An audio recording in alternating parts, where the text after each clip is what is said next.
Hey guys, tonight we journey back, way back, to a land governed by a rule book, so thick, so detailed, it would make your modern day terms and conditions feel like a light red. Picture this. You're not scrolling through your phone, but through life itself, where every step, every word, every bow is prescribed. Think medieval Europe was tough. Let's talk about medieval Korea, where rules ruled everything, and punishment could be poetic and painful. Honestly, with the sheer number of ways to mess up, you probably won't survive this, at least not without a few stern warnings or a rather uncomfortable public apology. So before you get comfortable, take a moment to like the video and subscribe, but only if you genuinely enjoy what I do here. And hey, while you're at it, drop your location and local time in the comments below. It's always fascinating to see where everyone's tuning in from. Now dim, the lights maybe turn on a fan for that soft background hum. And let's ease into tonight's journey together. You find yourself standing on a packed earth road, the scent of pine smoke and fermenting soybean paste tickling your nose. It's the 15th century in the kingdom of Joseon, a dynasty relatively new, still buzzing with the energy of fresh beginnings, and more importantly, for you, fresh regulations. The previous Goryeo dynasty, with its stronger Buddhist influences and somewhat more fluid social boundaries, has given way to a state built foursquare on the bedrock of Neo-Confucianism. And Neo-Confucianism, you're about to discover, is all about order hierarchy and knowing your precise place in the grand cosmic scheme of things, which translated into daily life means rules. Lots and lots of rules. Imagine a society where the government doesn't just suggest a dress code, it mandates it. The very fabric color and cut of your clothes are determined by your social status, your age, even the specific occasion. You can't just throw on your favorite blue tunic because you feel like it. If you're a commoner, certain silks and intricate patterns are strictly off limits, reserved for the aristocracy. You might see a high-ranking official pass by his robes, a vibrant display of reds and blues, an elaborate hat perched on his head, symbols of his station clear for all to see. You in your simple hemp or cotton attire instinctively know to avert your gaze and offer a respectful bow, the depth of which is also, you guessed it, regulated. You thought your office had a complicated dress code. Try navigating joseon's sumptuary laws, where wearing the wrong hat pin could theoretically land you in a spot of bother. This obsession with order is codified in vast legal texts, the most significant being the Gyeongguk Daejeon, or the Grand Code for State Administration. This wasn't just a dusty tome for scholars. Its principles trickled down into every village, every household, shaping interactions and expectations. It covered everything from tax collection and criminal justice to the proper rites for ancestral worship and the correct way to conduct a marriage ceremony. It was, in essence, the operating system of Joseon society, and everyone was expected to run the program without any glitches. Historians still argue whether the meticulous recording of royal activities and edicts like those found in the Silic, or veritable records of the Joseon dynasty, which documented everything from major state decisions to the king's daily health, was primarily for ensuring good governance and historical continuity, or if it also served as an incredibly detailed and perhaps sometimes intimidating assertion of royal authority and the pervasiveness of the state's gaze. You'd feel this regulatory presence in the very layout of the capital Hanyang, modern-day Seoul. Its grand gates, its wide avenues, the precise orientation of palaces and government offices, all designed according to principles of geomancy and hierarchical importance.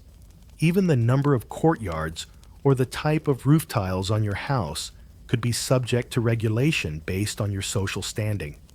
If you were a peasant, your dwelling would be a humble thatched roof cottage, probably with a specific limit on the number of kan, the traditional unit of space between pillars, it could occupy. Forget dreaming of adding a lavish extension. Keeping your roof from leaking during the monsoon was a more pressing concern, and doing so within the accepted norms for your station was paramount. One quirky tidbit from this era is the intense regulation around mourning. The duration and intensity of mourning for a deceased relative were meticulously prescribed, varying significantly based on your relationship to the deceased and your own social status. For a king, the entire nation would enter a lengthy period of mourning, with restrictions on festivals, music, and even the consumption of meat. For a commoner, mourning a distant cousin, the obligations would be far less, but no less clearly defined. Get it wrong, and you'd be seen as unfilial, a black mark against your character and your family's honor. The day is punctuated by these rules. The sound of a drum or a bell might signal the opening and closing of the city gates, imposing a curfew. You learn quickly which paths are appropriate for you to walk, which markets you can frequent for certain goods, and how to address everyone you meet, from the local magistrate with extreme deference to the neighborhood elder with polite respect to the joseon, selling rice cakes on the corner with courteous familiarity, but not too much. It's a complex dance of social interactions, and everyone knows the steps, or at least they're supposed to. If you were to suddenly appear here from our time, your first few weeks would likely be a comedy of errors, a string of unintentional offenses. No, you can't use that honorific with him. He's your junior by 3 years and 2 social rungs. A helpful, or perhaps scandalized local might hiss at you. You'd probably cause a minor diplomatic incident just trying to buy breakfast. And these aren't just guidelines for polite society. They are the very sinews of power and control. They reinforce the rigid social hierarchy that defines your entire existence from the moment you're born until your last breath. Your family name, your lineage. These are not just part of your identity. They are your destiny, dictating your opportunities, your obligations, and even the kind of justice you can expect if you find yourself on the wrong side of these omnipresent rules. There was little concept of moving up the ladder through sheer hard work if you were born into a lower class. The ladder itself was often missing several rungs, or the rungs were made of a material you simply weren't allowed to touch. It's like being in a video game, where your character class is locked at the start and all the high-level gear is permanently grayed out. As the sun begins to dip below the mountains that cradle Hanyang, casting long shadows across the bustling marketplaces, now preparing to quiet for the evening, you might feel a strange mixture of security and constraint. On one hand, there's a certain predictability, a clarity to knowing exactly what's expected of you. On the other, the air itself seems to hum with the unspoken weight of 1,000 behavioral codes. This intricate web of regulations, while aiming for a harmonious and stable society, also created a pressure cooker of social expectation, where a misstep could have far-reaching consequences, not just for you, but for your entire family. And it is this unyielding framework, this world meticulously ordered by law and custom, that we will delve deeper into exploring the lives lived within its unbending confines. The poetic punishments and the painful realities are just around the corner.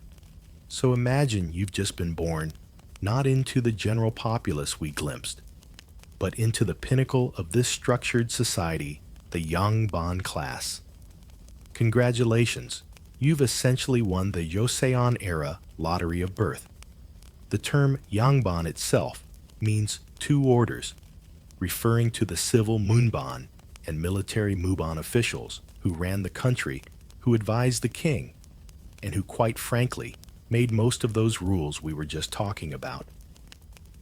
You are part of the elite, the scholar gentry, the less than 10% of the population who held almost all the power, prestige, and often the wealth. From your first breath, the air you breathe is different, rarefied and heavy with expectation. Your home is not a simple thatched cottage.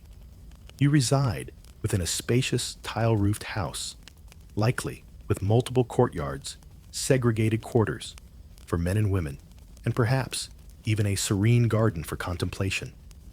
A far cry from the cramped single-room dwellings of the peasantry. Servants attend to your family's needs. The fabrics of your tiny baby clothes are softer, perhaps even silk. As you grow, you won't be troubled by the backbreaking labor of the fields or the grime of a blacksmith's forge. Instead, your world will be one of books, inkstones, and the endless rustling whisper of mulberry paper. Your destiny, especially if you are a son, is clear. You will study. You will study very, very hard. The pathway to actualizing your Yangban status, to wielding real power, was predominantly through the Guajio, the state civil service examinations. This wasn't just a test. It was an institution, a monumental intellectual and psychological hurdle. Mainstream historical fact. These exams held periodically tested your profound understanding of the Confucian classics, your ability to compose poetry and prose in intricate Chinese literary styles, and your grasp of policy and ritual. Imagine spending your entire childhood and adolescence, and often a good chunk of your early adulthood, memorizing thousands upon thousands of Chinese characters, internalizing dense philosophical texts, and practicing calligraphy until your fingers were permanently stained with ink. The pressure was immense, not just on you, but on your entire lineage. A family's honor and future prospects often rested on the shoulders of its sons succeeding in these exams. It makes those all-night cramming sessions for your finals look like a rather relaxing spa day, doesn't it? No pressure, but if you fail, you've not only let yourself down, but generations of ancestors who are counting on you to maintain the family's standing. If you succeed, however, the rewards are substantial. You gain access to government posts, a salary from the state land grants, at least in the earlier part of the dynasty, and immense social capital. You become a degum or yonggum terms of respect for high officials, and people bow very, very low when you pass. Your pronouncements carry weight, your opinions are sought, and your presence commands respect. You'd be expected to dress the part in flowing robes of specific colors, indicating your rank with official insignias. Perhaps embroidered cranes or tigers on patches on your chest and back, and an assortment of hats that would make a modern milliner quite envious. Each hat, each belt, each accessory was a carefully calibrated symbol of your position within the intricate hierarchy of the court. But this is where the gilded cage part comes in. Life as a yangban was not all leisurely poetry recitals and bossing people around. The same Confucian principles that granted you privilege also imposed heavy burdens. You were expected to be a moral exemplar, a paragon of virtue, benevolent, wise, righteous, and impeccably proper in your conduct, both public and private. Any whiff of corruption, any moral failing, any breach of etiquette could lead to censure, impeachment, or even ruin. Your every move was scrutinized not just by the state's elaborate inspection systems, but by your peers, your rivals, and even your own family members. One fascinating, perhaps quirky tidbit is the emphasis on an almost performative disdain for overt ambition or materialism among some scholars. Certain Yangban cultivated an image of being aloof from worldly concerns sometimes, to the point of appearing deliberately modest in their living or dress, even if they possess significant means to showcase their dedication to scholarly purity over an unseemly desire for wealth or comfort.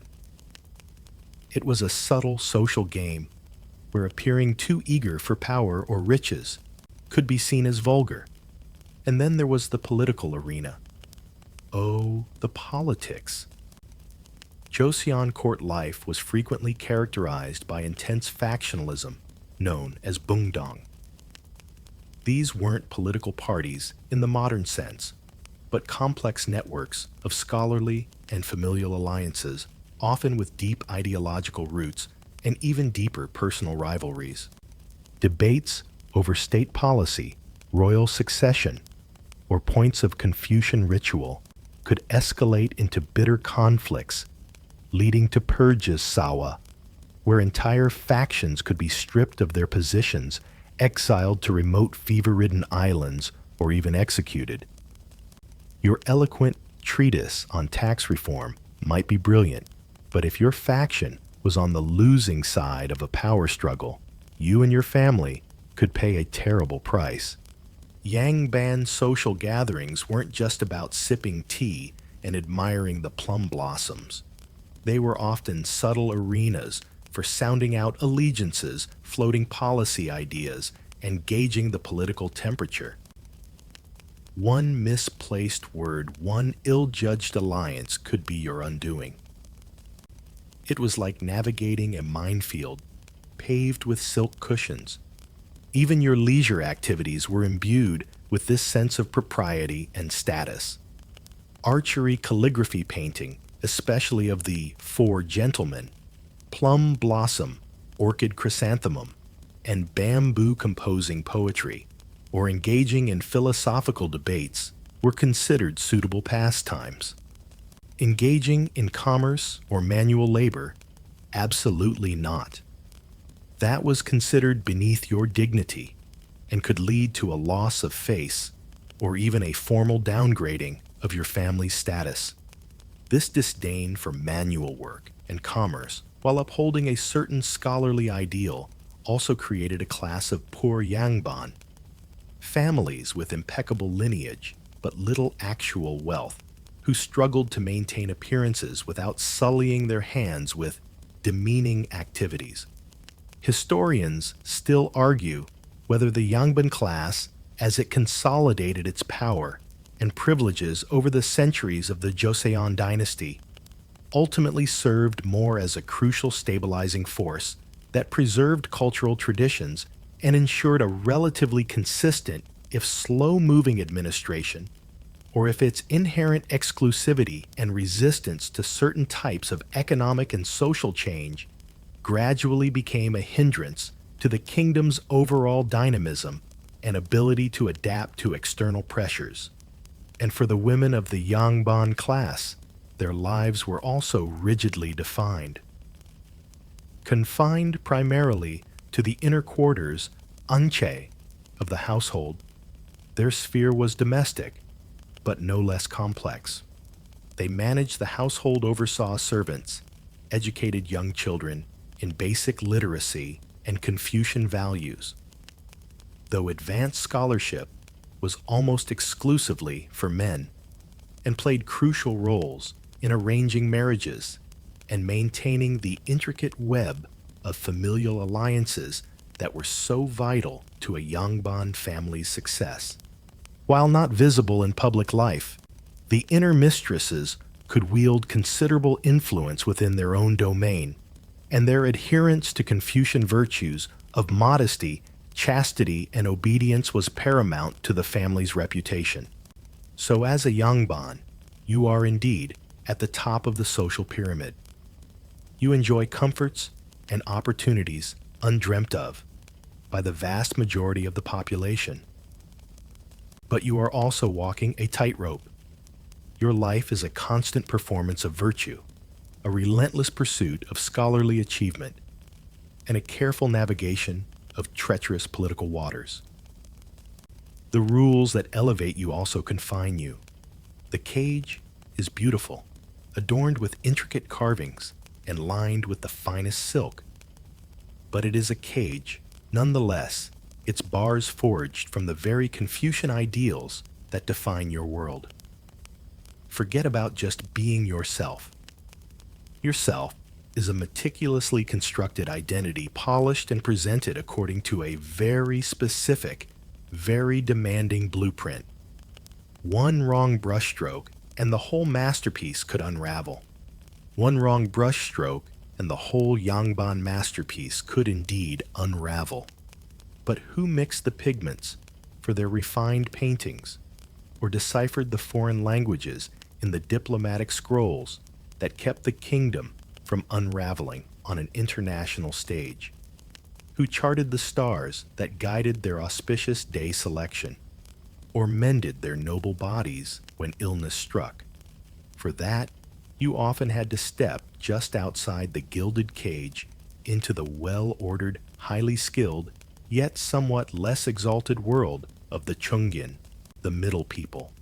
So you're not born with a silver spoon quite as large as a Yangban's, nor is your path paved with the expectation of high office through classical scholarship alone. Instead, you find yourself in a hereditary class of technical specialists, the crucial cogs and gears that keep the intricate machinery of the joseon state running smoothly. Think of yourselves as the highly skilled professionals, the essential middle management of the dynasty. You're the doctors, the interpreters, the astronomers, the meteorologists, the accountants, the scribes, the legal clerks, the court painters, and sometimes you might even be the result of a Yangban's discreet dalliance, an illegitimate child who, while carrying noble blood, is firmly placed within this intermediary stratum. Your home, while comfortable and respectable, probably isn't the sprawling estate of a Yangban. You might live in a designated neighborhood in Hanyang, perhaps near the government offices or institutions where your skills are required. It's a neat tile-roofed house, certainly, and within its walls, there's an air of diligent professionalism. Instead of endless Confucian classics, though you'd certainly be literate and well-versed in basic Confucian ethics, your early education is steeped in the practical knowledge of your family's trade. Mainstream historical fact: Chungyin professions were very often hereditary. If your father was a renowned interpreter for the office of interpreters Sayagwon, chances are you'd be learning Chinese, Japanese, or Manchu from a young age, not just the grammar and vocabulary, but the subtle nuances of diplomatic language. If your family served in the royal pharmacy Nakwiwan, you'd be memorizing the properties of hundreds of medicinal herbs, learning the art of diagnosis and the precise preparation of remedies.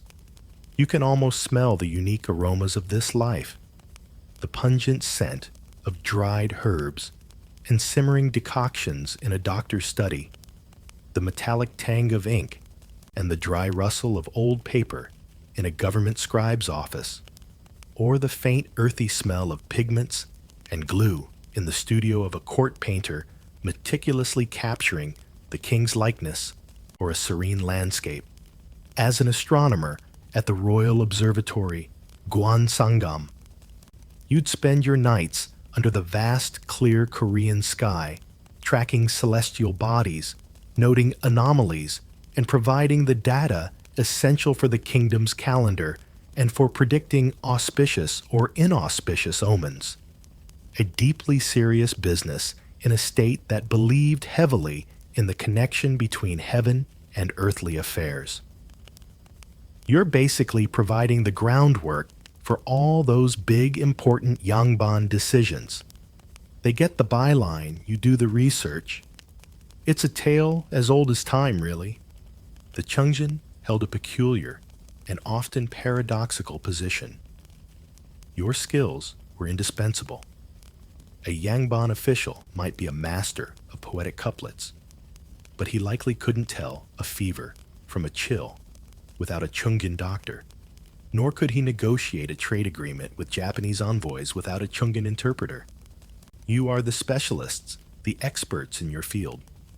You might even accumulate a fair bit of wealth, especially if you're a skilled physician with a roster of noble patients, or a translator who receives valuable gifts during diplomatic missions. Some Chungjin families became quite prosperous, their lifestyles approaching that of the lower Yangban. Yet despite your crucial role and expertise, the highest rungs of the social and political ladder remained largely out of reach. You could pass specialized state examinations, japkwa, to gain official posts within your field, but these positions rarely led to the powerful ministerial roles occupied by Yangban, who passed the classical literary exams. It's like being the most brilliant engineer at a company, but knowing you'll never make CEO because you didn't go to the right classical university and major in 14th century poetry. This was a significant source of frustration for ambitious and talented Chungjin. They possessed knowledge, sometimes even wealth, but not the ultimate prestige or an open path to the highest echelons of power. Historians still argue whether the Chungjin's structurally imposed career ceiling and social limitations ultimately acted as a significant brake on joseon's potential for broader technological innovation and scientific dynamism in the later centuries, or if their very existence as a stable hereditary body of technical experts actually provided a crucial, if circumscribed, continuity of essential state functions. Imagine being a Chungjin physician. You might develop a groundbreaking new treatment, save the life of a queen or a high counselor. You'd be rewarded, certainly perhaps with goods or a minor promotion within the medical hierarchy, but you wouldn't be invited to debate national policy in the state council. Your Yangban patient, once recovered, might go back to writing elegant essays on the moral imperative of filial piety while you go back to diagnosing the next noble ailment. It's a bit like being the star player on a sports team who never gets to be captain, no matter how many games you win for them. One particularly interesting niche within the Chungjin sphere, or sometimes adjacent to it, involved women. While Yangban women were secluded, certain Chungjin women, or even specially trained Nobi women, could become uinyo female physicians. This was a quirky and practical solution to a problem of social propriety. Male doctors couldn't intimately examine or treat women of the elite classes. So these uinyo learned acupuncture, moxibustion, and basic remedies specifically to serve the women of the royal palace and Yangban households. It was a highly specialized and restricted role, but it offered these women a unique, if limited, sphere of professional activity and access that was otherwise unheard of for most women of the era. Chungjin life, therefore, was a constant navigation of this middle path. You possessed a degree of security and status far above the common peasantry. You were literate, skilled, and respected for your specific expertise. You weren't toiling in rice paddies, under the blazing sun, or hauling timber. Your hands were more likely to be stained with ink or medicinal herbs than with mud. However, you were also keenly aware of the invisible but very real ceiling above you. You served. The Yangban facilitated their governance and contributed to the cultural and scientific life of the kingdom. Chungin painters, for example, produced a vast body of work, from official portraits to beautiful genre paintings. Yet you remained in the grand scheme of the rigid joseon social order, fundamentally a technician, a specialist in service to a ruling class, defined by a different kind of knowledge and a different kind of birthright. You're the person who knows how the magic trick works, but you're not the magician who gets all the applause. Still, without your quiet competence, the grand show of the Joseon dynasty would have stuttered to a halt pretty quickly. You are the unsung backbone holding things together with your charts, your translations, and your healing hands. You are the unsung backbone holding things together with your charts, your translations, and your healing hands, a vital Chungin specialist navigating that middle path. But who supports this entire intricate structure? Who feeds the scholars, the officials, the king himself? For that we must now descend further into the broad sun-baked and often mud-caked base of the Joseon social pyramid. The life of the Sangmin, the common people, the peasant majority. Your world is now one of earth and sky, of seasons and sweat, where the rules are less about elegant calligraphy and more about the stark realities of survival.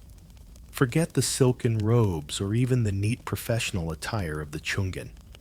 As a Sangmin, your garments are coarse, woven from hemp or cheap cotton, dyed with simple, earthy colors, practical for a life spent bent over in the fields. Your home is a small, thatched roof cottage, perhaps with just 1 or 2 rooms, the floor made of packed earth, the air often thick with the smoke from your cooking fire. Furniture is minimal. A few earthenware pots, sleeping mats, perhaps a low wooden chest.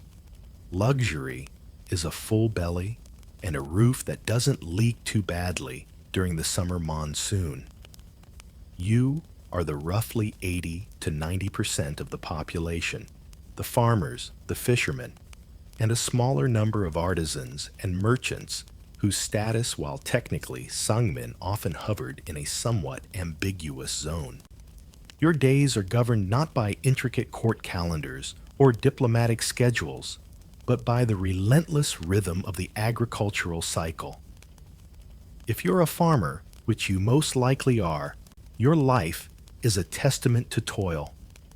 Before the sun even considers peeking over the horizon, you're awake. The air is cool and damp, carrying the scent of wet earth and the distant croaking of frogs from the rice paddies. You trudge out to the fields, your simple tools in hand, a wooden plow, perhaps pulled by a precious ox if your family or village is fortunate enough. Otherwise, it's pure human muscle power.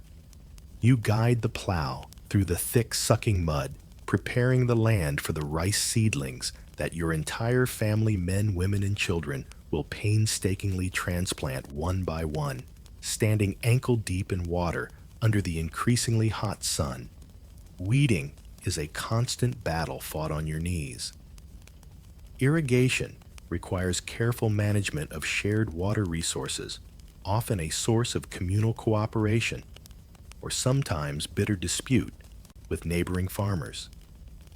Then comes the harvest, a period of intense communal labor racing against the weather to bring in the precious grain that means the difference between sustenance and starvation through the long, cold winter. Your daily planner as a Sangmin. It might read something like 5 a.m., wake up, give a silent prayer for good weather.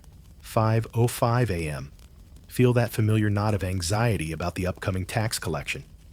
5:10 a.m. to sundown, work the land, tend the animals, fix the tools, repeat. Sundown, share a meager meal of rice, or more likely millet or barley. As rice was often a cash crop or tax payment, some preserved vegetables like kimchi, and if you're lucky, a tiny piece of salted fish. Then you collapse onto your mat, every muscle aching, only to do it all again tomorrow. And the obligations. O, the obligations. Being a sangmin meant you were the primary source of the state's revenue and labor. You were subject to what was often called the triple tax burden. Mainstream historical fact. First, there was the land tax, Johns, a significant portion of your harvest that went directly to the government or the landowner if you were a tenant farmer. Then came the tribute tax gongnap, which was often more insidious. Each region, each district was required to provide specific local products. It could be anything from fine paper or silk in one area to ginseng honey, certain types of wood, or even fresh seafood in another. The problem was, these quotas were often arbitrary. Procurement could be difficult and expensive, and if you couldn't deliver, the penalties were severe. Sometimes, merchants or local clerks would buy up the required goods and sell them to peasants at inflated prices just so they could meet their tribute, a system ripe for corruption.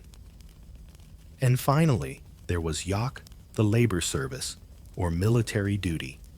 As an able-bodied sangmin man, you could be called away from your farm for weeks or months at a time to work on government construction projects, building fortress walls, palaces, roads, or to serve in the military, leaving your family to manage the farm alone.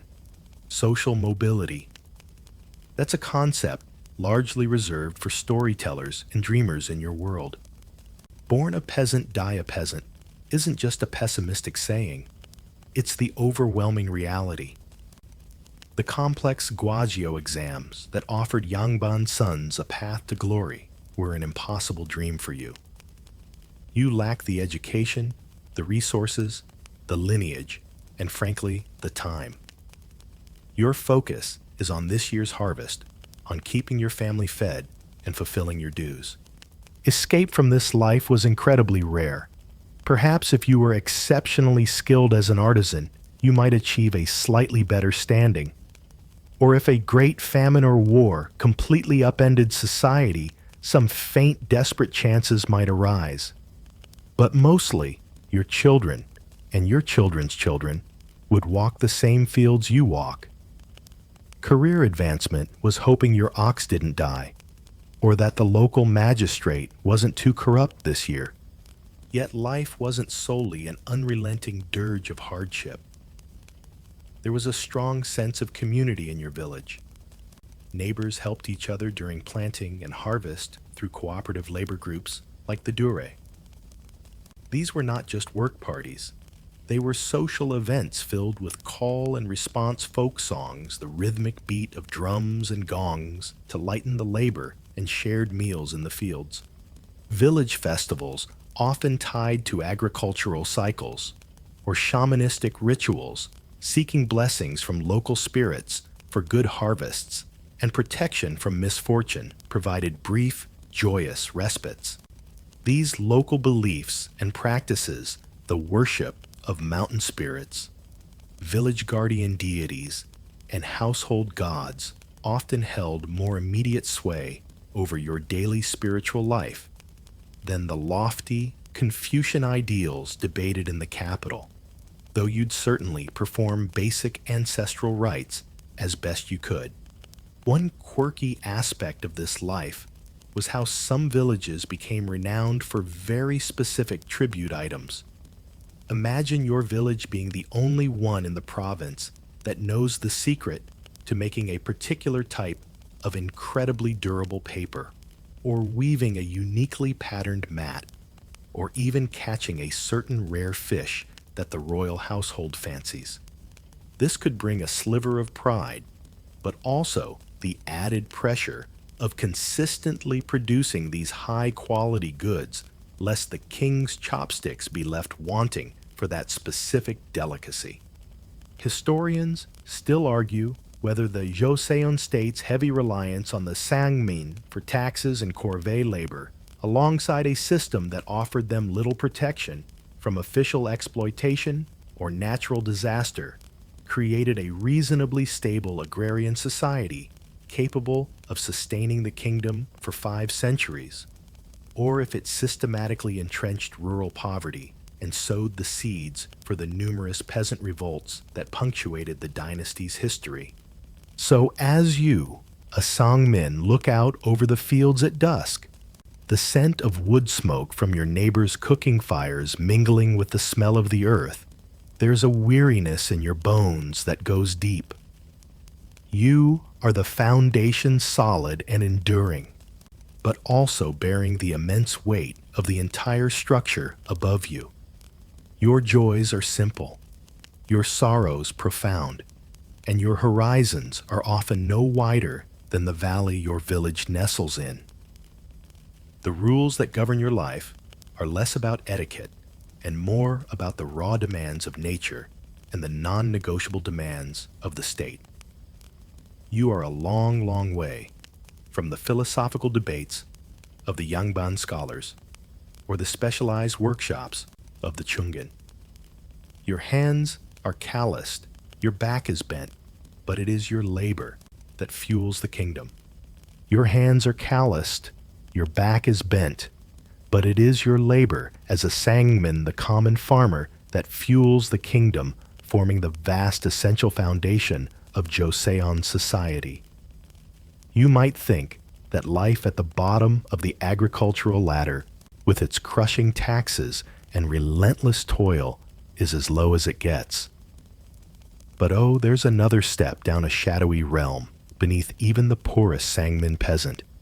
Your existence is now in the world of the cheonmin, the base, or despised people, a hereditary status that places you at the very margins of society, often considered ritually unclean or morally deficient by the rigid Confucian doctrines that govern this land. If the Sangmin are the foundation, you as a cheonmin are the earth under the foundation, largely unseen, often ignored, yet performing tasks that paradoxically society often needs but simultaneously scorns. This isn't a small niche group. The cheonmin class encompasses a variety of roles and a significant number of people, the largest contingent by far being the nobi or slaves whose lives of walking property we'll explore in more detail very soon. But for now, let's meet some of the other souls who share this lowest rung with them. Imagine you are a bakjong, a butcher. In a society that, while not strictly vegetarian, held those who shed blood or handled animal carcasses in very low esteem, your profession is both vital and vile in the eyes of many. You live in a segregated village or a specific, often undesirable quarter of town, perhaps downwind from everyone else. The air here is thick with the metallic scent of blood, the raw smell of hides, and the earthy odor of the animals you tend and slaughter. You provide the meat for the Yangban's stews and the commoner's occasional festive meal. You prepare the leather for shoes armor and drums. Yet you are an outcast. Mainstream historical fact. The bakjong were often forced to wear distinctive clothing, perhaps a specific type of hat or a willow basket to mark their status, and faced severe social and legal restrictions, such as being forbidden from marrying outside their own group, living among other classes, or even having elaborate funeral rites. It's a bit like being the sanitation worker of the medieval world. Everyone relies on your service, but nobody wants to sit next to you at lunch, or even acknowledge your shared humanity sometimes. Thanks for the delicious short ribs. The sentiment might be, now kindly become invisible again. Then there are the entertainers. This is a broad category, ranging from wandering acrobats, clowns, kwangdae, and puppeteers who might perform in noisy marketplaces for a few scattered coins, to the more refined and complex world of the giseng. If you are a giseng, your life is a strange mixture of art and subjugation, often recruited at a young age, sometimes from impoverished cheonmin families. Or even as punishment for the crimes of male relatives, you are trained in music, like playing the geomungo, or Gayagayam dance poetry, calligraphy, and witty conversation. You entertain at state banquets and the private parties of Yangban men. You might be beautiful, exceptionally talented, even highly educated in the arts, composing verses that rival those of your noble patrons. A quirky and somewhat bittersweet tidbit is that some Gisang rose to considerable fame for their artistic achievements and intellectual prowess. Figures like Huang Jini, a 16th century Gisang, became legendary for her stunning beauty, sharp mind, and poignant poetry, even interacting with and sometimes challenging renowned scholars of her day. Yet despite any personal renown or the occasional affection or patronage from a powerful man, your official status remains Xianmin. You are, in essence, property of the state or a local district. Your life and movements subject to the whims of officials. You are admired for your talents, desired for your companionship, but ultimately, you are not one of them. You're the highly polished, incredibly talented entertainment system, but you can be unplugged or reprogrammed at will. Shamans, or mudang, also found themselves in this Cheonmin category, which is fascinating given their spiritual importance to many. While the Joseon state officially promoted Neo-Confucianism and often viewed shamanistic practices, musok with suspicion or outright hostility, deeming them superstitious and disruptive, the reality for most people, especially commoners and women, was different.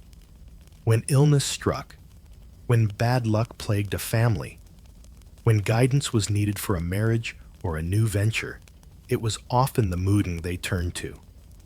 If you are a mudang, you are a conduit to the spirit world.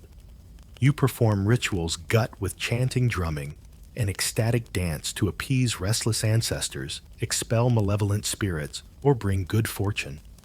The sounds of your bells and drums, the vibrant colors of your ritual robes, the intense energy of your performance. These are potent forces in the spiritual landscape of the common people. Yet officialdom scorns you. You're practicing unapproved magic in a world that believes in meticulously ordered rites. Other Cheonmin occupations include jailers, executioners. Imagine the stigma attached to that job. Professional mourners who would wail convincingly at funerals. Grave diggers, leather workers, basket weavers, and others whose tasks were considered menial, polluting, or simply outside the respectable mainstream. You often live in the poorest conditions, face constant discrimination, and have virtually no legal recourse against abuses from those of higher status. Your children will inherit your Xianmin status automatically, with almost no hope of ever escaping it. Historians still argue whether the Joseon state's pronounced system of social stratification, particularly the harsh delineation and marginalization of the Cheonmin class, was primarily an organic outcome of ingrained Confucian philosophical principles concerning social harmony and occupational hierarchy, or if it represented a more calculated systemic effort to maintain rigid social control by creating a clearly defined underclass, thereby reinforcing the privileges and authority of the ruling elite. Life as a Cheonmin means you are always on the outside looking in. You see the comfortable homes of the Sangmin, let alone the Chungin or Yangban, and know they are worlds away. You are subject to the same laws in terms of punishment, often more harshly applied, but enjoy far fewer protections. The rules that govern your interactions are even more restrictive. You learn to make yourself small, to be deferential, to avoid drawing attention, because attention from your betters is rarely positive. The poetic justice we hinted at in the beginning. For you, it often feels like all punishment and very little poetry, unless it's the melancholic verse of a Gixing lamenting her fate. Your contribution to society is often essential, yet unacknowledged or worse, actively despised. You are the shadow folk living in the spaces between your lives, a testament to a different kind of resilience in this rigorously ordered world. You are the shadow folk living in the spaces between your lives as Cheonmin, a testament to a different kind of resilience in this rigorously ordered world. But within this already marginalized Cheonmin class, there is a group whose shadow is deeper, whose chains are heavier, whose very humanity is often called into question. You are now not just base, not just despised by occupation, but you are property. You are a Nobia slave in Joseon, Korea. Forget feeling like a cog in the machine. You are often considered less than the machine itself, more like a replaceable, disposable part. Your life as a Nobi is defined by one stark, unyielding principle. You do not belong to yourself. You are owned. You can be bought, sold, traded, inherited like a piece of land, or a head of cattle, or even given away as a particularly generous wedding gift. This status is overwhelmingly hereditary, usually following the mother's line, a principle known as Nobi Chongmo Bop. So if your mother was a Nobi, you are born a Nobi, regardless of who your father might be. Even if he were a Yangban who took a fancy to your mother, his noble blood does little to change your fate. Your Nobi job application basically involved being born. Congratulations, you're in. For life, and your children, and their children most likely too. It's the ultimate family legacy, just not the kind anyone would wish for. There were different categories of Nobi. If you are a Gongnobi, a public or state-owned slave, you might work for a government ministry toiling in a state workshop, producing pottery or weapons, or perhaps maintaining the vast grounds of a royal palace. Some Gongnobi possessed specialized skills, perhaps as artisans or clerks in government offices, and their conditions could vary. Some might even have a degree of predictability in their tasks. However, you are still fundamentally unfree, your labor dictated by the needs of the state. If you are a Sonobi, a privately owned slave, your fate is even more directly tied to the character and whims of your individual master. You might be a Soljeo Nobi, a resident slave living within your master's household. Your days are an endless round of domestic chores, fetching, water chopping, firewood, cleaning, cooking, tending to the children of the master's family, enduring their moods and demands. You sleep in the meanest quarters, perhaps a small lean-to, or a corner of a storeroom on a thin mat. Your food is whatever scraps are left over, your clothing, the roughest cast-offs. The master's word is law, and his displeasure can mean a harsh word, a cuff, or a brutal beating. There's no HR department to complain to here. Alternatively, you might be an Oigo Nobi, an outside-dwelling slave. This status offers a sliver more autonomy, though you are no less owned. You live in a separate household, sometimes even in a different village from your master. You might cultivate a plot of land assigned to you by your master, or even land you notionally control, and you pay him a fixed amount of your produce or labor as tribute. Some, Eigoe Nobi, through immense effort and perhaps a degree of luck, manage to accumulate a small amount of personal wealth or possessions, though technically anything you owned was still legally your master's. This slight remove from constant oversight could make daily life a fraction more bearable, but the invisible chain of ownership was always there.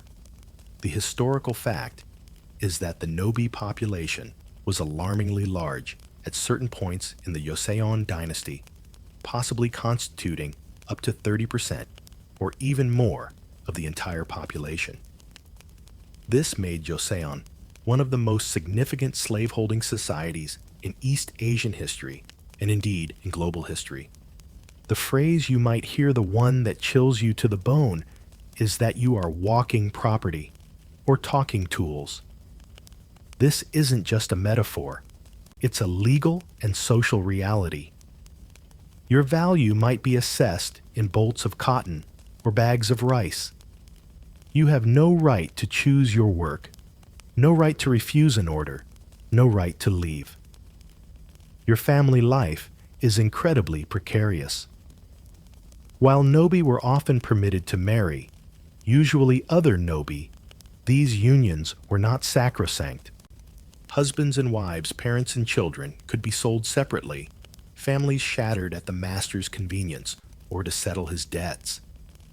Imagine the constant gnawing fear of seeing your child, your spouse, led away, never to be seen again, simply because your owner needed some ready cash. Legally, your standing is almost non-existent. You cannot initiate lawsuits against those of higher status. Your testimony in court, if permitted at all, carries little weight against that of a sangmin, let alone a yangban. While wanton killing of a Nobi by a master was technically frowned upon, or could incur a minor penalty, often less than for killing an ox, physical punishment was largely at the master's discretion and could be severe. Remember those floggings we'll talk more about later. While common for many offenses for a Nobi, a beating could come for the slightest perceived infraction. A task done too slowly, a look deemed insolent, or simply because the master was in a foul mood. Escape was a desperate dream for many. Becoming a runaway dohangnob was fraught with peril. If caught, and the state and private owners had networks for recapture, the punishment was severe. Brutal floggings, branding, or even death to serve as a terrifying example to others. Yet people still tried fleeing to remote mountains or hoping to disappear into the anonymity of a distant town, a testament to the human spirit's unquenchable thirst for freedom. Manumission, or being legally freed, was rare. Sometimes a Nobi might be granted freedom for extraordinary service to the state, particularly in wartime. Occasionally, a master might free a favored Nobi in his will. Some Nobi tried to save up to purchase their freedom, an incredibly arduous task given their economic constraints. A quirky yet poignant tidbit is that despite their utter lack of official standing, there are recorded instances of Nobi, particularly groups of Gong Nobi, facing extreme exploitation, attempting to submit petitions or appeals to local magistrates or even higher authorities, detailing their grievances. While rarely successful, these acts represent a courageous, almost unthinkable assertion of a desire for justice against overwhelming odds. Historians still argue whether the Nobi system in Joseon should be characterized as a form of chattel slavery, emphasizing the stark reality of humans as property subject to sale and absolute control, similar to systems in other parts of the world, or if the existence of certain types of Nobi, like the Oegoe Nobi, who had some independent economic activities and household management, points to a more complex spectrum of unfreedom, with varying degrees of lived experience and potential for slight agency within the oppressive structure. But for you, living this life, such academic distinctions offer little comfort. Your daily reality is one of relentless, often mind-numbing labor, the constant awareness of your subjugated status, and the ever-present threat of arbitrary cruelty. The only benefits package you get is not starving to death, hopefully. Your contribution to the economy is immense. You are the unpaid workforce, tilling vast estates, mining or building fortifications, serving every need of the elite. Yet you are invisible in the official narratives of glory and achievement. You are the silent, aching foundation upon which much of Joseon's prosperity was built, a prosperity you would never share. You are the silent, aching foundation upon which much of Joseon's prosperity was built, a prosperity you as a Nobi would never share. Your life, and indeed the lives of everyone we've met so far, from the loftiest Yangban to the most despised Seonmin, was profoundly shaped not just by laws and customs, but by an overarching ideology, a powerful intellectual and moral framework that acted as the very glue holding Joseon society together. This was Neo-Confucianism. And in Joseon, Korea, it wasn't just a subject you studied in a dusty library. It was the air you breathed, the blueprint for your behavior, and the justification for the entire social order. So, what exactly is this Neo-Confucianism that we keep mentioning?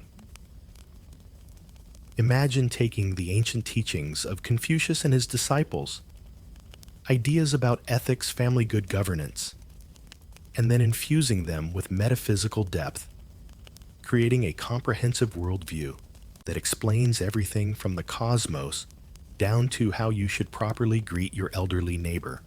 Thinkers like Zhu Xi in China had synthesized this more expansive version, and when the Joseon dynasty emerged in 1392, its founders enthusiastically adopted this philosophy as the official state ideology. Mainstream historical fact. This was a deliberate choice, a conscious move away from the widespread influence of Buddhism that had characterized the preceding Goryeo dynasty.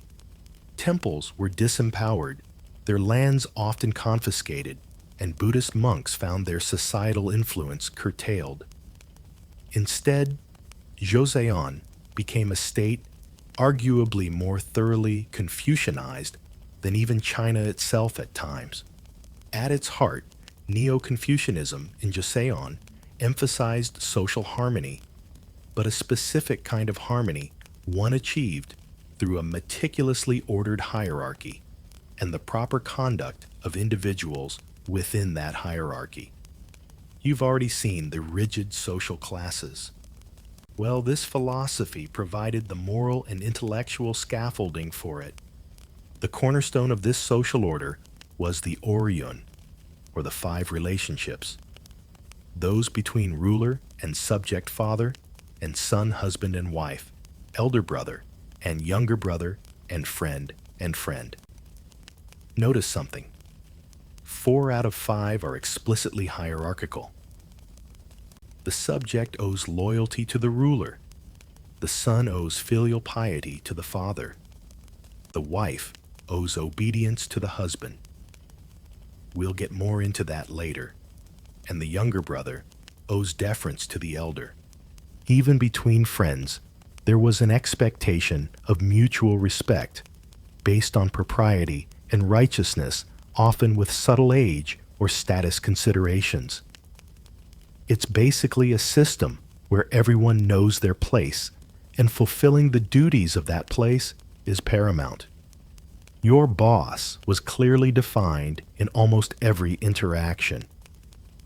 Central to all this were virtues everyone was supposed to strive for, though the expectation and capacity to achieve them were seen as highest among the educated Yangban elite. These included in Ren, benevolence or human-heartedness Yui Yi, righteousness Yi Li, propriety or ritual correctness Ji Zhi, wisdom and sin Xin, trustworthiness. Yi or ritual propriety was especially crucial. It wasn't just about fancy ceremonies. Though there were plenty of those, from elaborate ancestral rites Yiza performed in every Yangban household to the complex protocols of the royal court.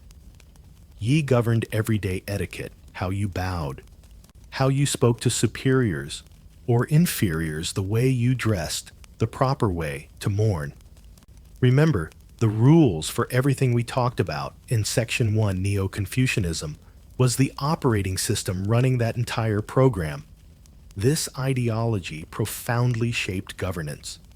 The Guazhou civil service examinations, the gateway to power for Yangban men, were based almost entirely on mastery of the Confucian classics and the ability to write in accordance with its principles. Government officials weren't just seen as administrators. They were expected to be moral exemplars, scholar officials who governed by virtue as much as by law. The state also promoted agriculture as the fundamental basis of the economy, a classical Confucian ideal, while often viewing merchants and extensive commerce with suspicion as activities that could foster greed and social instability rather than productive virtue. Trying to launch a startup focused on, say, luxury pet accessories in downtown Hanyang, you might have faced some serious ideological headwinds, not to mention a lack of venture capital. And this wasn't just an elite preoccupation. While the deepest philosophical nuances might have been debated in scholarly academies, Seowan, its core tenets, permeated all levels of society. The emphasis on filial piety, an almost sacred reverence and obedience towards one's parents, was a universal expectation, the bedrock of family and, by extension, state stability. The importance of lineage and ancestors meant that even the poorest Sangmin family would strive to maintain their ancestral records and perform basic rites. Loyalty duty and a sense of collective responsibility over individual desire were values constantly reinforced. You didn't just do your own thing. Your actions always reflected on your family, your village, your social group. One rather fascinating and, to our modern sensibilities, quirky aspect of Joseon Confucianism was the extreme seriousness with which scholarly debates over ritual interpretations could be conducted, sometimes escalating into major political crises. The Yezong Nanjing, or rights controversy, during the 17th century is a prime example. This was a years-long, bitter political struggle between powerful Yangban factions, ostensibly over the correct duration of the mourning period that the Queen Dowager should observe for the deceased king and his mother. Should it be 3 years or 1 year? The arguments were incredibly arcane, drawing on obscure passages from ancient ritual texts. But the stakes were immense as the outcome determined which faction would gain royal favor and dominate the government. Imagine a modern political party splitting over how to correctly set the table for a state dinner. It sounds almost comical, but in Joseon, these ritual details were seen as reflecting the very moral and cosmic order of the state. Historians still argue whether the Joseon dynasty's profound and enduring commitment to Neo-Confucian orthodoxy was the primary reason for its remarkable 5 centuries of continuous rule, providing unparalleled social stability and cultural cohesion, or if this same ideological rigidity ultimately became a critical weakness, hindering its ability to adapt to new social, economic, and technological challenges, particularly when faced with increasing internal strains and the aggressive expansion of Western and Japanese power in its later centuries. So as you move through your days in Joseon, Korea, whether you're a nobi toiling in a field or a Yangban scholar poring over texts, the invisible hand of Neo-Confucianism is always guiding, structuring, and constraining your life. It's in the way you bow the words. You choose the respect you show your elders, the career you don't choose, and the very way you understand your place in the universe. It's the societal glue, meticulously applied, holding everything and everyone in a very specific, often unyielding arrangement. It aimed for harmony, but it was a harmony that often came at the cost of individual freedom and at the expense of those at the bottom of its rigidly defined order.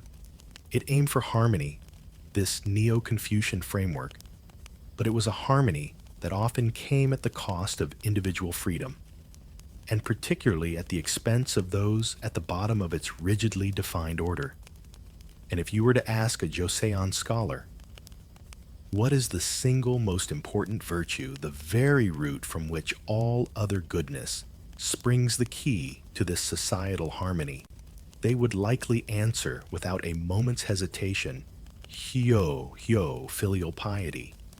This wasn't just about remembering to send a card on Parents' Day.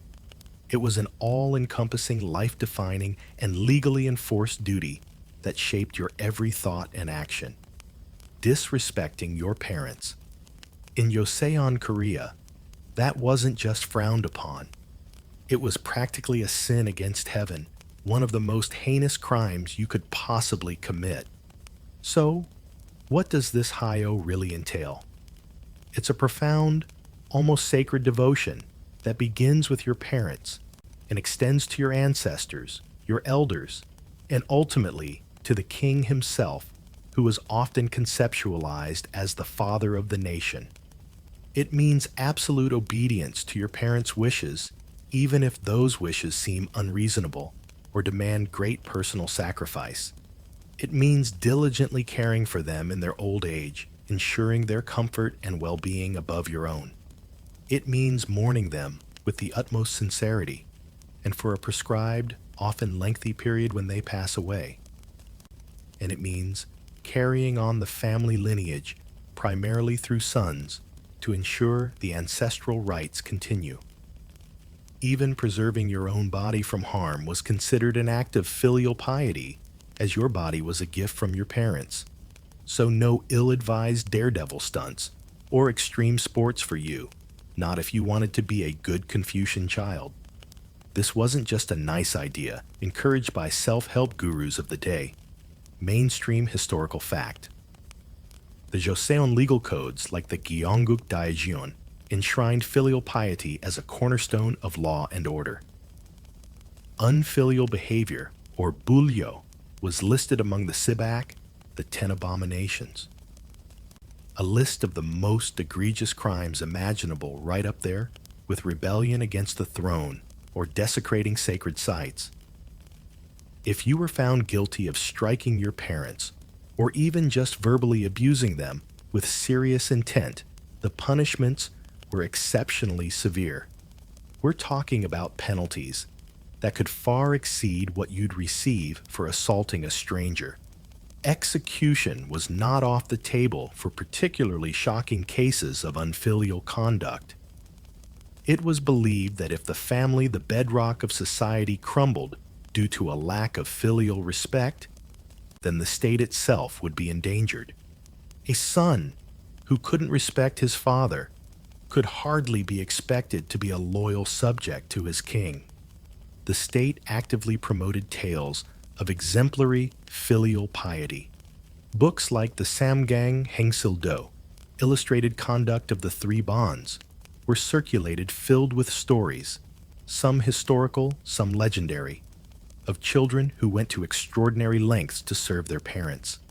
These included tales of sons who in the dead of winter would lie on frozen rivers to melt the ice with their body heat, just to catch a fish for their ailing parent, or children who supposedly fed their dying parents with pieces of their own flesh. Though this level of extremity was more in the realm of folklore, emphasizing the ideal, rather than a common practice, thank goodness. One rather quirky, or perhaps telling aspect of this was the system of rewards and punishments that extended beyond the individual. A village or district that produced a shining example of filial piety, a son who cared for his aged parents with extraordinary devotion for decades, for instance, might receive official commendation tax breaks, or even a ceremonial gate erected in honor of the filial child. Conversely, if a truly heinous act of unfilial behavior occurred, like a son murdering his father, not only would the perpetrator face a horrific execution, but the entire village might be collectively punished. The local magistrate could be dismissed. The village's administrative status downgraded its name, perhaps even changed to something ignominious. Talk about community pressure to make sure everyone's being nice to their mom and dad. The most visible and perhaps most demanding expression of filial piety often came during the mourning period for a deceased parent. This wasn't just a quiet week off work. For a Yangban mourning his father could mean up to 3 years of prescribed ritual deprivation. You would wear coarse, undyed hempen clothes, scratchy and uncomfortable. You'd abstain from meat, alcohol, music, and any form of entertainment or celebration. You'd eat only simple, bland food. In the most traditional and rigorous observances, particularly in earlier periods or by stricter families, the chief mourner might even build a small mourning hut, seomsari, beside the parent's grave and live there exposed to the elements for the duration.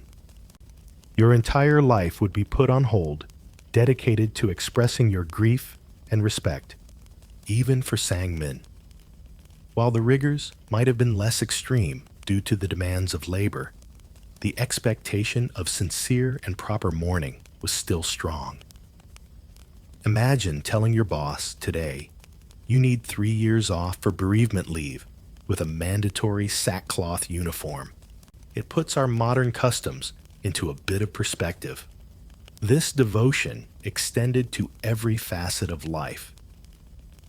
You wouldn't dream of making a major life decision, whom to marry, what career path, to not really choose where to live, without consulting your parents and ideally receiving their blessing. Their wisdom and experience were considered paramount. Even the way you spoke to them, the honorifics you used, the depth of your bow, all conveyed this deep-seated respect. Your personal ambitions, your individual desires were always secondary to the needs and honor of your family as embodied by your parents. Want to backpack across Europe to find yourself. In joseon, finding yourself mostly meant finding yourself in the ancestral shrine, dutifully performing the rites. Historians still argue whether this profound societal emphasis on filial piety, while undeniably fostering strong familial bonds, intergenerational responsibility, and a certain kind of social stability, also inadvertently acted as a brake on individual initiative, critical inquiry, and social innovation. If tradition and the wisdom of elders are always supreme, does it become harder for new ideas, especially those that challenge the status quo to gain traction? Could the intense pressure to conform to parental expectations have stifled personal talents or callings that didn't align with the family's prescribed path? So as you navigate your life in joseon, remember that your relationship with your parents isn't just personal, it's political, it's social, it's cosmic. Filial piety is the thread that binds you to your past, your present, and your future. It's the standard against which your virtue is measured, the foundation of your identity. Messing it up isn't just a family spat. It's like challenging the natural order of the universe. And the universe in Joseon Korea, with the full backing of the state, had ways of making its displeasure known very poetically and often very painfully. And the universe in Joseon Korea, with the full backing of the state, had ways of making its displeasure known very poetically and often very painfully, especially if you dared to defy its core tenets like filial piety. Now, if you are born a woman into this meticulously ordered Confucian world, you'll find that the universe has a particularly detailed and rather restrictive script written just for you. Your life, from its very beginning, is shaped by a different set of expectations, a different code of conduct, all designed to ensure you fit perfectly into your designated role within the patrilineal family and the broader social fabric. The ideal joseon woman, especially within the yangban class, was a figure of quiet virtue, diligence, and unwavering chastity. Your life was governed by principles like the Samjung Jido, or the three obediences. As a girl, you obey your father. As a wife, you obey your husband. And as a widow, you obey your son. It's a clear chain of command, and you're not often the one giving the orders. Then there were the Chilgeo Jiak, the 7 grounds for divorce, which a husband could invoke.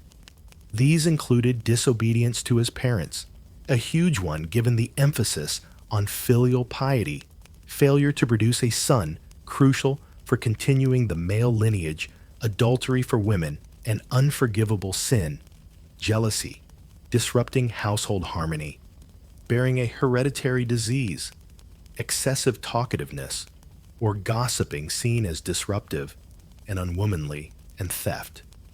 Notice there isn't a corresponding list of 7 grounds for a wife to divorce her husband. It was, shall we say, a somewhat one-sided contract. One of the most significant restrictions you face is in the realm of education and public life. While your brothers, if you're yangban, are immersed in the study of complex Chinese classics, preparing for the Guazhou exams, your education is largely informal and domestically focused. You might learn Hangul, the Korean phonetic script, which ironically was initially undervalued by some male elites as vulgar or women's script, allowing you to read moralistic tales, household manuals, or perhaps engage in personal letter writing.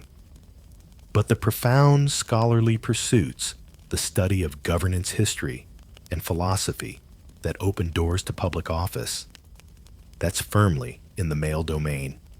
You are not expected nor generally permitted to study for a career, to write for a public audience, or to express your opinions in the male-dominated spheres of politics or academia. Your realm is the Anki, the inner quarters of the house. This was a core principle known as neobiop, the strict segregation of male and female spheres, inner and outer. And speaking of going out, that too is severely curtailed. Historical fact: the increasing influence of Neo-Confucianism during the Joseon dynasty led to far more restrictive social norms for women than had existed in the preceding Goryeo period, where women generally enjoyed greater freedom of movement, inheritance rights, and even social participation. Now, if you're an upper-class joseon woman, you don't just pop out to the market for a stroll or meet friends for tea at the local cafe, mostly because there are no cafes, and your friends are also likely confined. When you absolutely must venture outside the protective walls of your home, perhaps for a family visit or a temple offering, you do so with great discretion. You might travel in a covered palanquin, shielded from public view, or wear an concealing outer garment like a jangot or esugai chima. These were like long coats or cloaks worn over the head, effectively veiling your face and figure. It's your personal portable privacy shield, ensuring your modesty and separation from the potentially corrupting influences of the outside world and from the gaze of unrelated men. Imagine your main outdoor fashion accessory being something that makes you virtually anonymous. Your marriage is arranged usually by your parents with the help of a matchmaker. Your own preferences are rarely, if ever, consulted. You marry not just a man, but his entire family, and upon marriage, you leave your natal home to live with your husband's kin. Here you are, under the authority of your parents-in-law, particularly your mother-in-law, and your primary duty is to serve them, manage the household efficiently, and crucially produce a male heir to continue your husband's lineage. If you fail in this, your position can be precarious, and your husband might be permitted, or even encouraged, to take a concubine to secure an heir. And if your husband dies, for a yangban widow, remarriage was strongly discouraged, often forbidden, as it was seen as a betrayal of her lifelong devotion to her deceased husband and his lineage. Society lauded virtuous widows who remained chaste, dedicated to their late husband's memory and the upbringing of his children. The state might even erect memorial stones or bestow official recognition upon such women. While this was framed as honoring female virtue, it also effectively trapped women, limiting their options and personal happiness after the loss of a spouse. Now, it's easy to paint a picture of unremitting gloom, and life for many women was indeed incredibly constrained. However, it's also important to acknowledge that within their designated sphere, the Anchi women, particularly the principal wife of a yangban household, wielded considerable influence and managed complex affairs. She was responsible for the household budget, the education of young children, especially daughters, in domestic skills and basic literacy, the supervision of servants, including nobi, the production of clothing, the preparation and preservation of food, and the observance of domestic rituals. This was no small task, requiring intelligence, organizational skills, and diplomacy. The Anqi was her domain, and a well-managed household brought honor to the entire family. Think of her as the CEO of a very complex insular domestic corporation whose success was vital but rarely acknowledged in the annual reports of public life. There were, of course, exceptions and variations. We've met the Gizayang, who despite their cheomin status, were often highly skilled in arts and letters.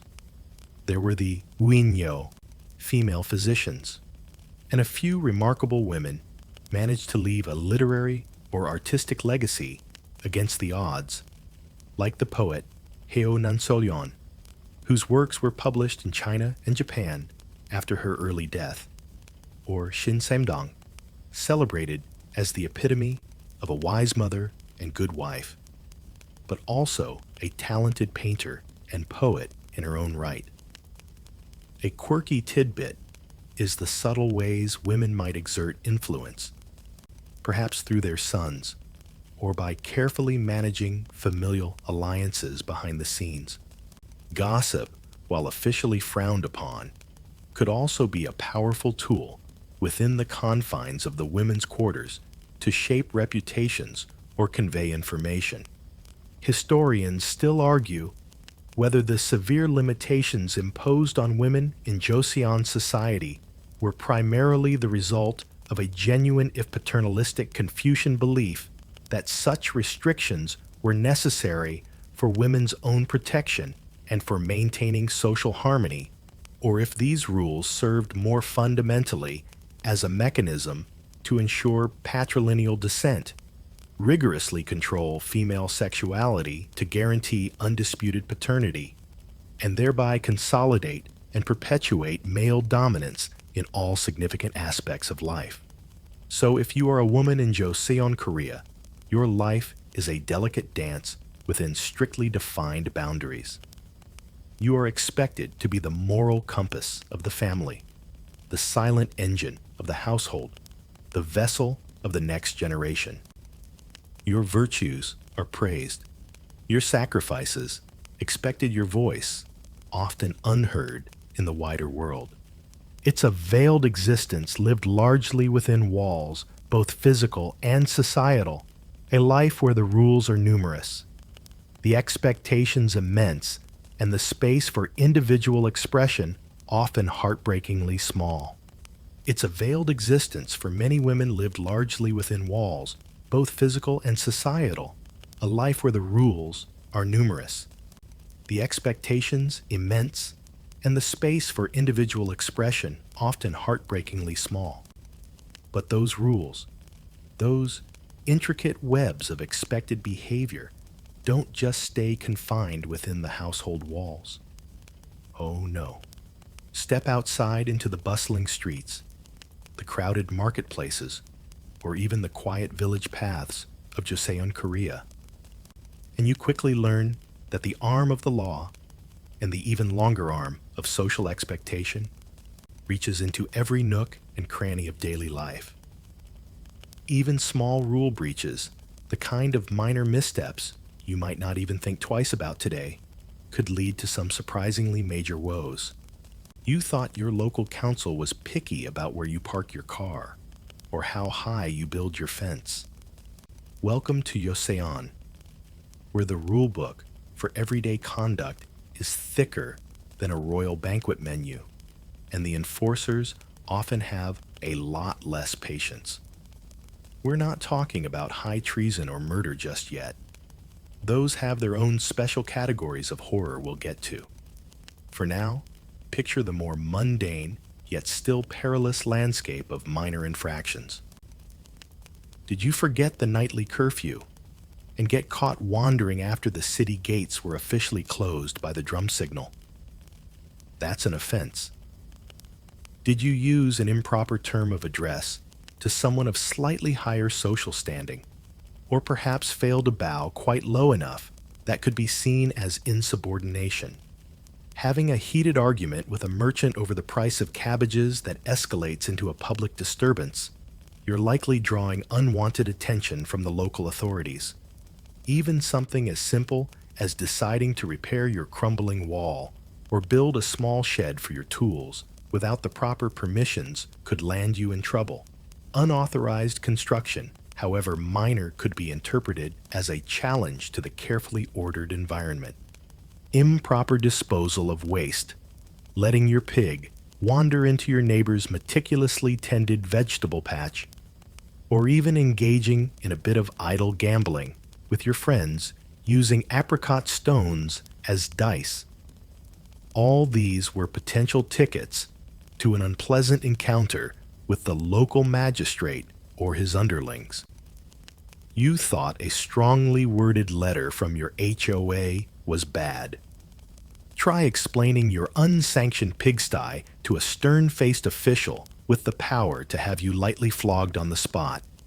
Enforcement often fell to the local magistrate, the serene, who was the king's representative in your district. He was the judge, the tax collector, and the chief administrator all rolled into one. Beneath him were various clerks and runners, the aegon, who were the everyday face of local officialdom. While some magistrates were wise and benevolent, others could be corrupt, arbitrary, or simply eager to make an example out of someone to assert their authority. Beyond official channels, the hyangyak, or village codes, often reinforced Confucian morality at a very local level, with village elders and community leaders playing a role in mediating disputes and punishing minor transgressions to maintain communal harmony, or at least the appearance of it. And let's not forget the osagem system, that charming 5-household joint responsibility setup we touched on. If your neighbor decided to say, brew illegal alcohol, and got caught, you and the other 3 households in your unit might find yourselves sharing in the punishment, or at least facing some very uncomfortable questions and pressures to ensure community standards were upheld. It's like having the whole neighborhood watch on high alert all the time, with actual penalties involved. So what happens if you do stumble, if you accidentally sell a slightly underweight chicken, or your song at the village festival is deemed a bit too rowdy? The consequences, even for these minor woes, could be quite unpleasant. Fines were common, often paid in bolts of cotton cloth, or measures of rice, which could be a significant burden for a struggling Sangmin family. Public humiliation was another popular tool. You might be forced to wear a wooden konge or stock around your neck for a period displayed in the marketplace for all your neighbors to see and no doubt gossip about. Imagine having your most embarrassing minor offense live streamed to your entire town 15th century style. And then there was flogging. We'll delve into the truly brutal forms later, but even for lesser offenses, the state wasn't shy about using the stick. Mainstream historical fact. The Joseon legal system had a finely tuned hierarchy of corporal punishment. For relatively minor crimes, the tei, a light bamboo cane, might be used, delivering anywhere from 10 to 50 strokes to your backside. For something a bit more serious, but still not warranting exile or execution, you might face the yangjang, a heavier stick for 60 to 100 blows. These weren't just symbolic taps. They were painful, designed to make you and anyone watching think very carefully about your future actions. The sound of the blows, the cries of the punished, these were public lessons in obedience. One quirky example of how detailed these everyday rules could be. There were specific regulations aimed at maintaining order in public spaces, like rules against unnecessarily startling horses in crowded city streets, which makes you wonder how often horses were getting the shock of their lives. Or consider the rules about noise levels for businesses in market areas, ensuring no one got too boisterous in their sales pitches. It paints a picture of a society deeply concerned with maintaining a very particular kind of public decorum. You couldn't just shout your wares at the top of your lungs. There was a proper way to shout your wares.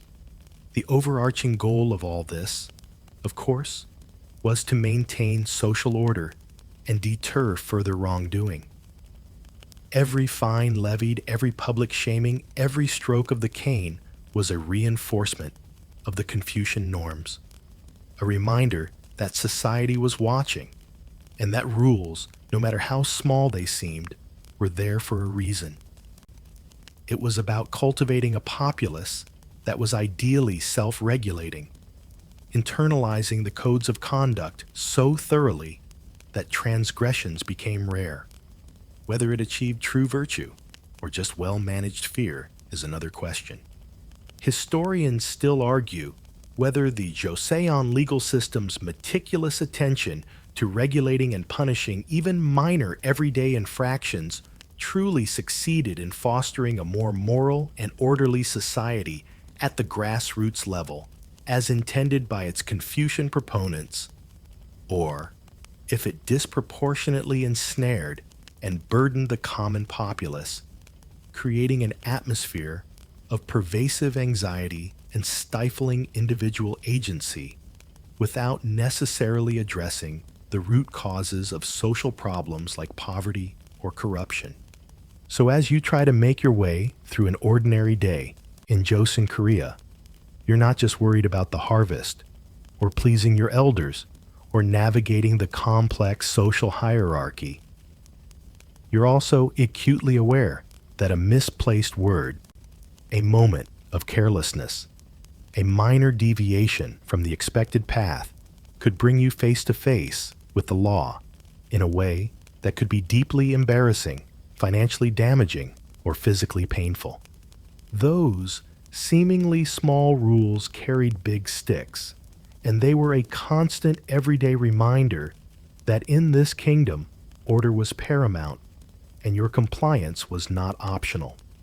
Those seemingly small rules carried big sticks, and they were a constant everyday reminder that in this kingdom, order was paramount and your compliance was not optional.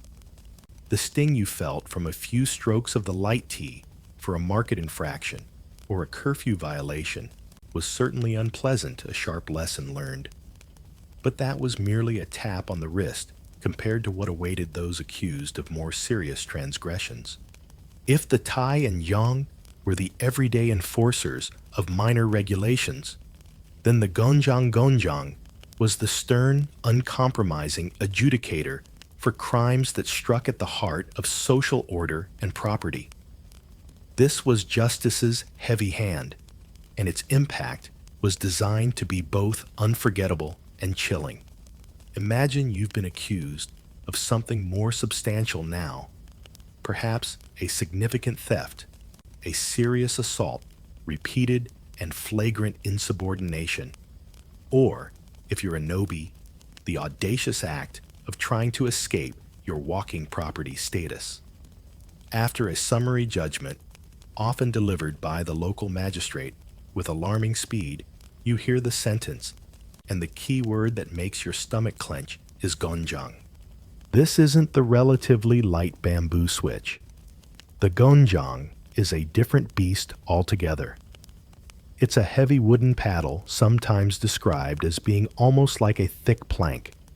Its dimensions and weight often standardized by law.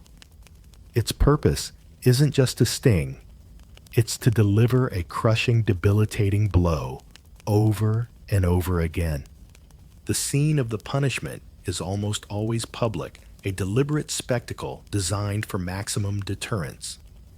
It might take place in the courtyard of the local government office, the guanga, or sometimes in a busy marketplace, ensuring a sizable audience.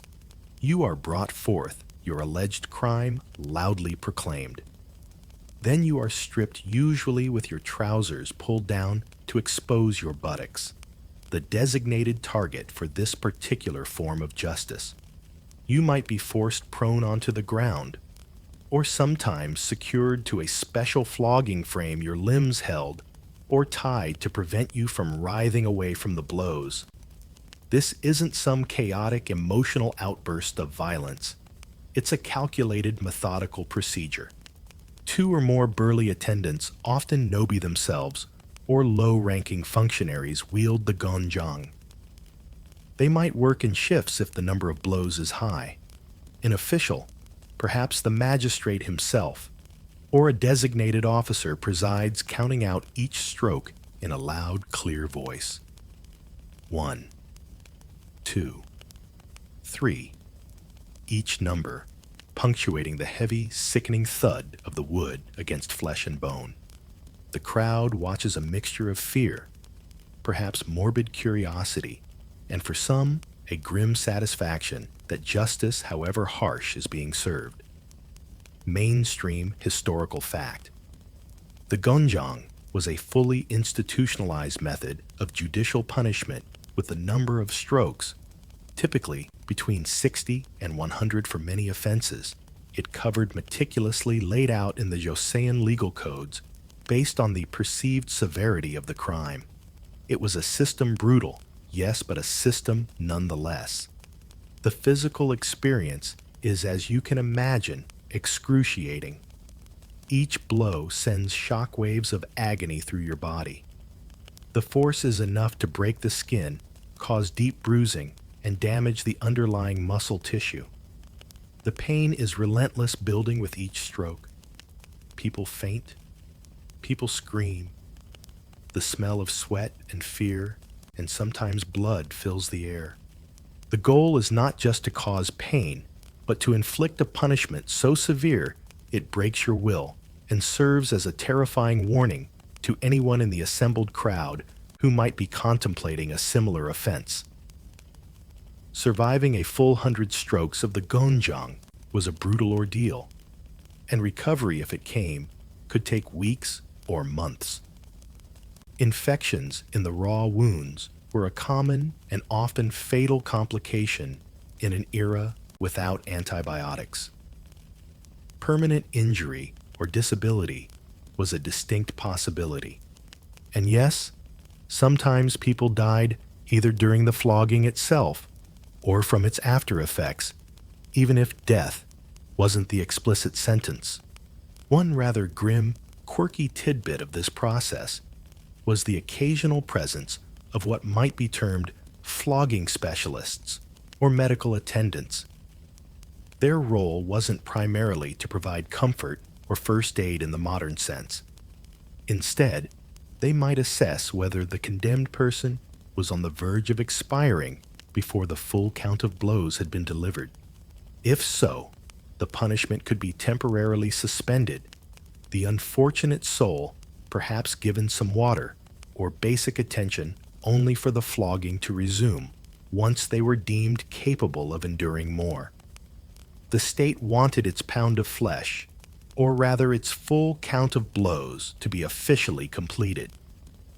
There was also a certain ritual to it, with the floggers sometimes using specific rhythmic shouts or calls as they delivered the blows, adding to the terrifying formality of the occasion.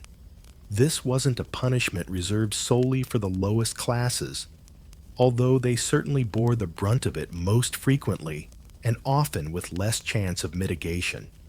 While Yangban convicted of offenses might sometimes have their sentences commuted to fines, demotion, or exile, particularly for less severe crimes, or might initially be subjected to a less brutal form of the ganjang, sometimes called chita, a striking with a paddle, but perhaps less formally or severely sufficiently serious crimes or repeated offenses could see even a member of the elite class publicly and painfully disciplined with the full force of the ganjang. Corruption by officials, if proven, could certainly lead to this. It was a powerful symbol that, in theory, no one was entirely above the state's harshest non-capital disciplines. The psychological impact was as profound as the physical. The public shame of being so brutally degraded, the terror of the experience, the lasting scars. These would stay with you and your family for life. It was a mark of dishonor, a story whispered about for generations. Historians still argue whether the Joseon dynasty's consistent and very public reliance on severe corporal punishments like the ganjang was ultimately an effective strategy for maintaining social control and deterring crime in a society that lacked a large modern police force and extensive prison system, or if the sheer brutality of such practices actually fostered a deeper, if often unspoken, resentment towards authority and perhaps even a societal desensitization to violence. So, as you hear the heavy paddle whistle through the air, as you feel that first crushing impact, you understand that this is a different realm of justice. This is the state communicating its displeasure in the most visceral way imaginable. The ganjang wasn't just about punishing an individual. It was about upholding the entire social and moral order through fear. It was a stark reminder that the rules, especially the important ones, were backed by an authority capable of inflicting truly poetic and profoundly painful retribution. It makes you reconsider that plan to borrow your neighbor's prize-winning ox, doesn't it? It was a stark reminder that ganjang, that the rules, especially the important ones, were backed by an authority capable of inflicting truly poetic and profoundly painful retribution. It makes you reconsider that plan to borrow your neighbor's prize-winning ox, doesn't it? But what if your offense was deemed even more egregious than what 100 strokes of the heavy paddle could address? What if you were a repeat offender, a dangerous criminal, or someone who had dared to challenge the fundamental tenets of the joseon state? Well, for those cases, the authorities had a range of punishments designed to mark you for life, remove you from society altogether, or extinguish your life in a manner that would serve as the ultimate terrifying warning. Let's say the ganjang wasn't enough, or your crime, perhaps persistent thievery, desertion, if you were a soldier, or a nobi, or another serious offense, called for a more permanent mark of shame. You might then find yourself subjected to jaja, or gyeong, a disfiguring facial tattoo. This wasn't some subtle artistic inkwork you'd later regret. This was a state-sanctioned brand. Officials would forcibly tattoo characters onto your face, often your forehead or cheek, clearly indicating your crime.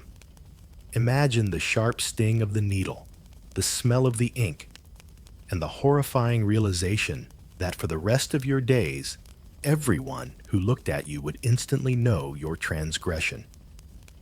The characters might literally spell out thief do, Dao, or denote you as a runaway slave. This punishment was a walking billboard of your disgrace, making it nearly impossible to ever escape your past, find honest work, or be accepted back into respectable society. It was a sentence of lifelong ostracism, a constant visible reminder of your perceived deviance. Got a new job interview. So it says here on your forehead, stealer of royal ginseng. Any particular skills you bring to this blacksmith position. Then there was exile, or yubai. This was a common fate for Yangban officials who lost out in the vicious factional struggles of the court, or who were found guilty of corruption or other serious crimes not quite warranting immediate execution. But it wasn't just for the elite. Other criminals deemed too dangerous or disruptive for mainstream society could also find themselves banished. You wouldn't be sent to a comfy country retreat with a nice view. Exile meant being forcibly relocated to some of the most remote and inhospitable parts of the kingdom. Distant storm-battered islands like Jeju. Yes, the popular vacation spot today was once a dreaded place of banishment. Hyuksando, or barren, desolate frontier regions bordering the barbarian lands to the north. Imagine being torn from your home, your family, your entire life, and sent often under guard on a long, arduous journey to a place you've only heard of in hushed, fearful whispers. Life in exile was typically one of extreme hardship. You'd face a harsh climate, unfamiliar, and often hostile local populations, grinding poverty as your lands and property were often confiscated, and profound isolation. You might be required to perform hard labor, or simply left to survive as best you could, a pariah dependent on the meager charity of strangers or the reluctant support of distant relatives, if you had any. For some, exile was a slow death sentence. Yet in a quirky twist of fate, it was during these periods of banishment that some of Joseon's most brilliant scholars, like the famed Jongyak Dasan, produced their most enduring literary and philosophical works. Apparently, a total lack of social life and the constant threat of starvation can really focus the mind on finishing that multi-volume treatise on administrative reform. The duration of exile could vary from a few years to a lifetime. Sometimes your family members might even be exiled along with you, sharing your dismal fate. The psychological toll of being utterly cut off, forgotten by the world you knew, living under constant surveillance or suspicion must have been immense. It was a living death, a way of removing you from the body politic without necessarily shedding your blood immediately. But for the most serious crimes, treason against the king, parricide or matricide, unsurprisingly given the emphasis on filial piety, masterminding a rebellion, or particularly heinous murders, the state reserved its ultimate sanction, public execution. Sahyong. Historical fact, Joseon law detailed various methods, each with its own level of severity and accompanying dishonor. Decapitation, or chamsu was a common method.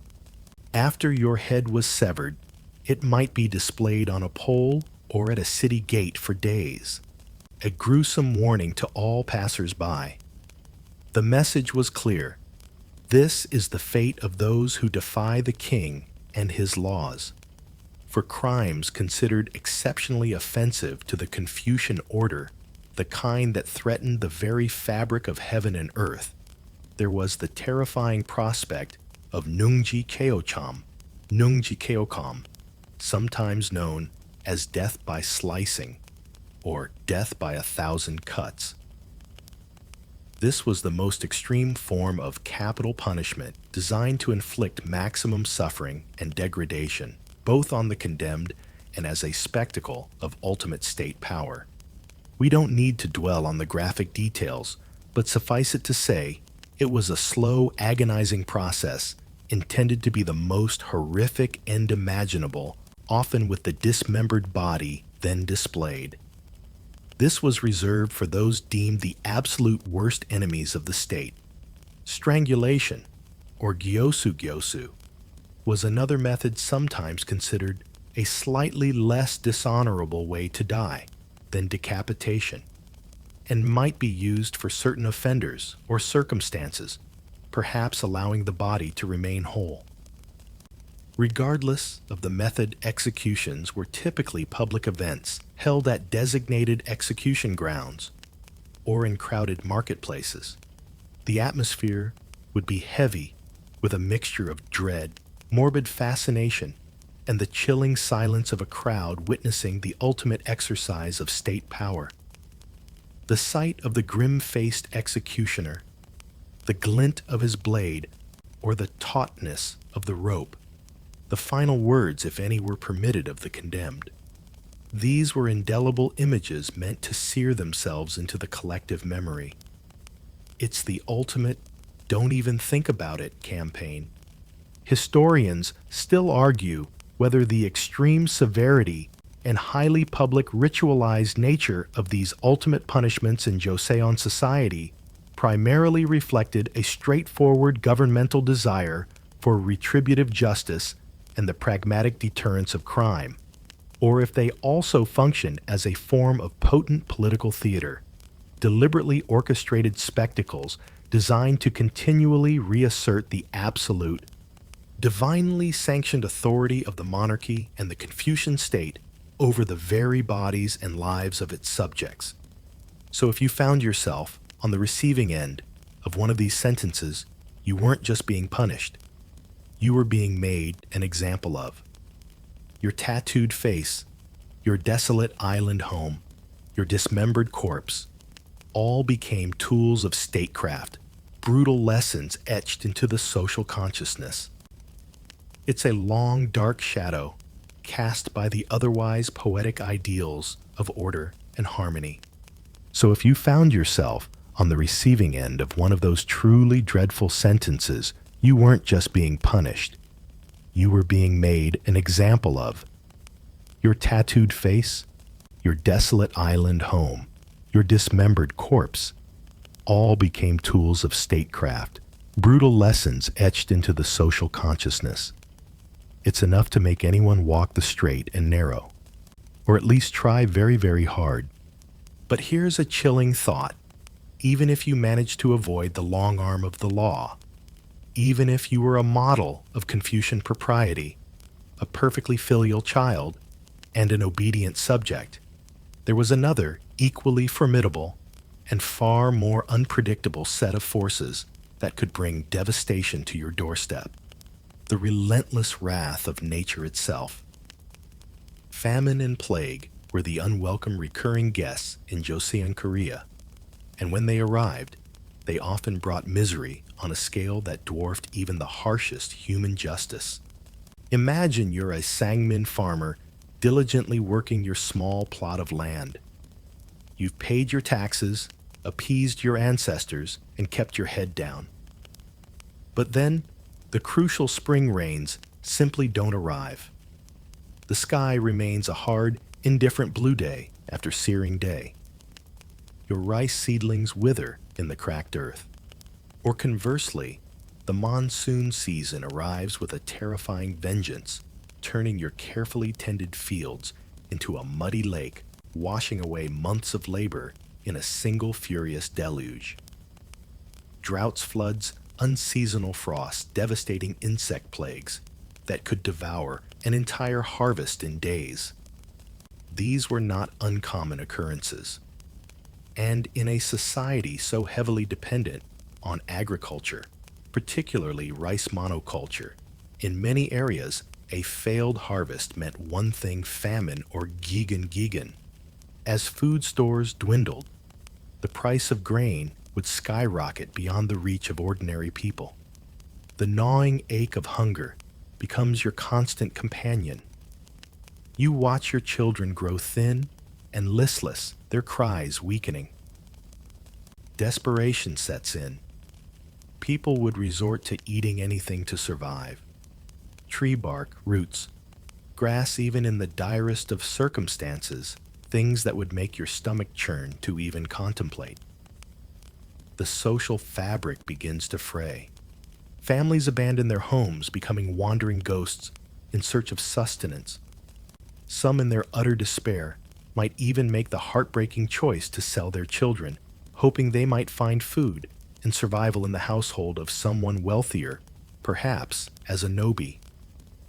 Banditry would increase as starving peasants took to robbing travelers or granaries. Sometimes these conditions would boil over into peasant uprisings born not of political ideology, but of sheer desperate hunger. The government did have systems in place, like state granaries Hwangok, intended to store grain in good years and distribute it in lean times.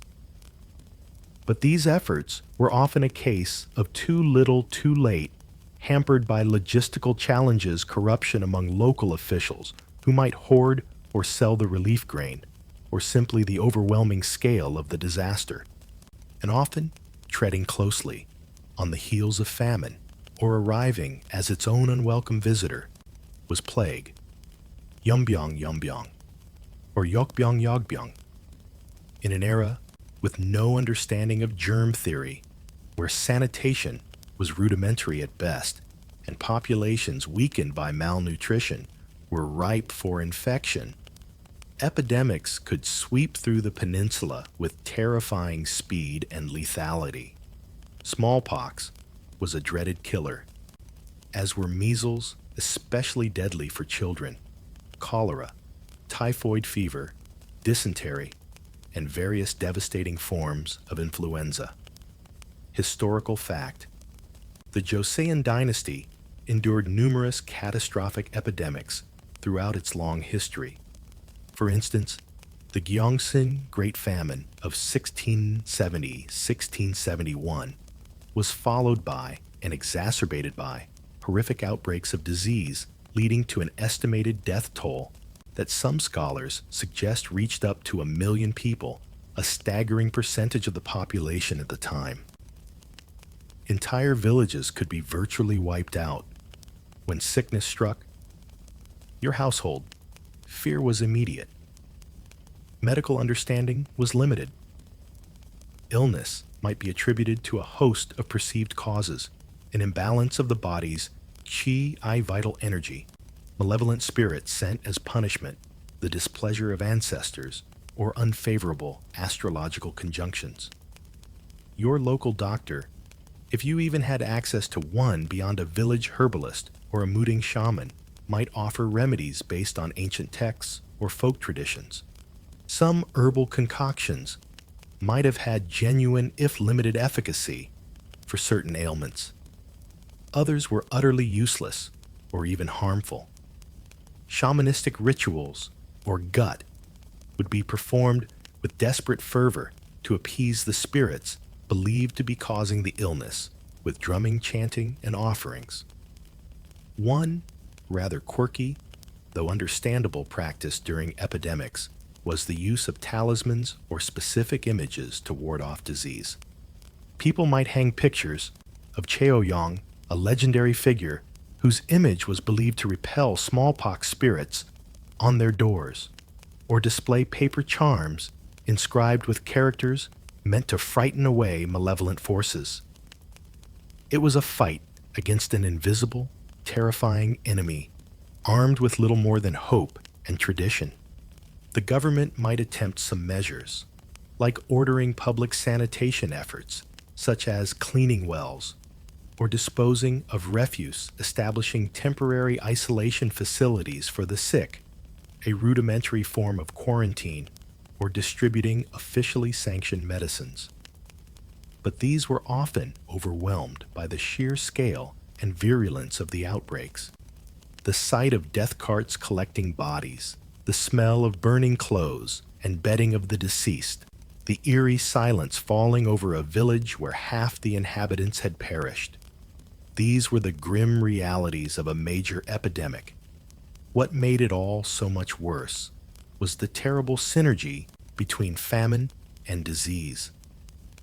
A population weakened by months of starvation had little resistance to infection, and an epidemic sweeping through a region could decimate the already depleted workforce needed to plant or harvest crops, thus prolonging or deepening the famine. It was a vicious, relentless cycle.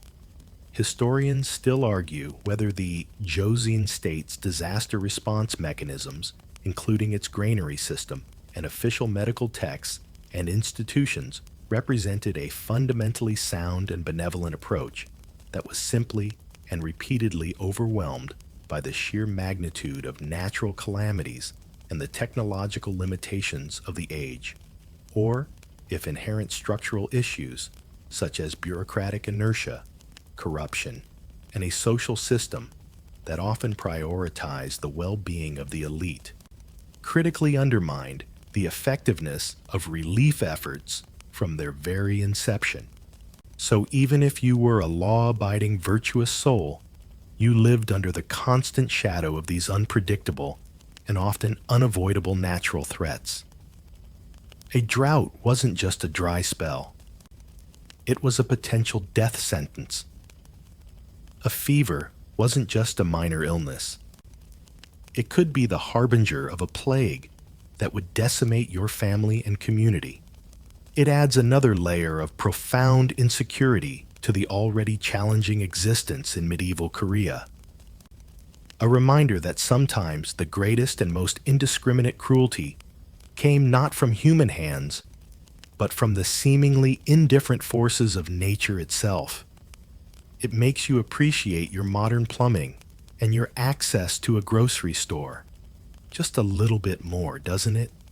It adds another layer of profound insecurity to the already challenging existence in medieval Korea. That constant threat from nature, a reminder that sometimes the greatest and most indiscriminate cruelty came not from human hands, but from the seemingly indifferent forces of nature itself.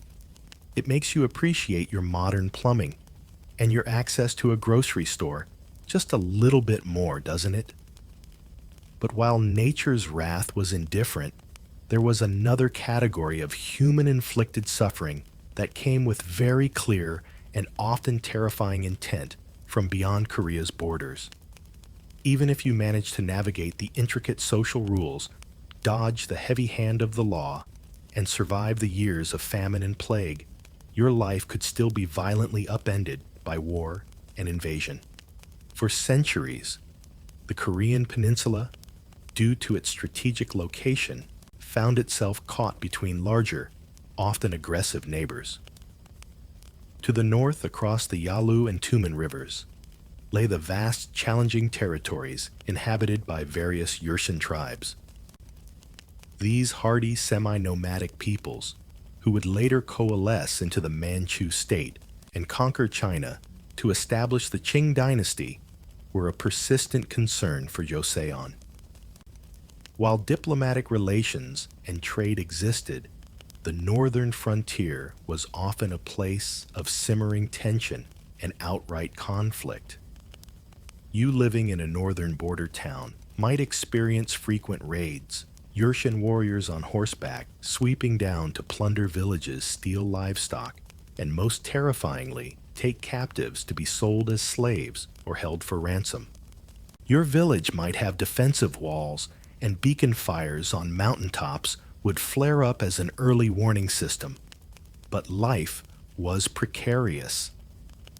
The government maintained border garrisons and sometimes launched punitive expeditions into Joseon territory to try and pacify the region.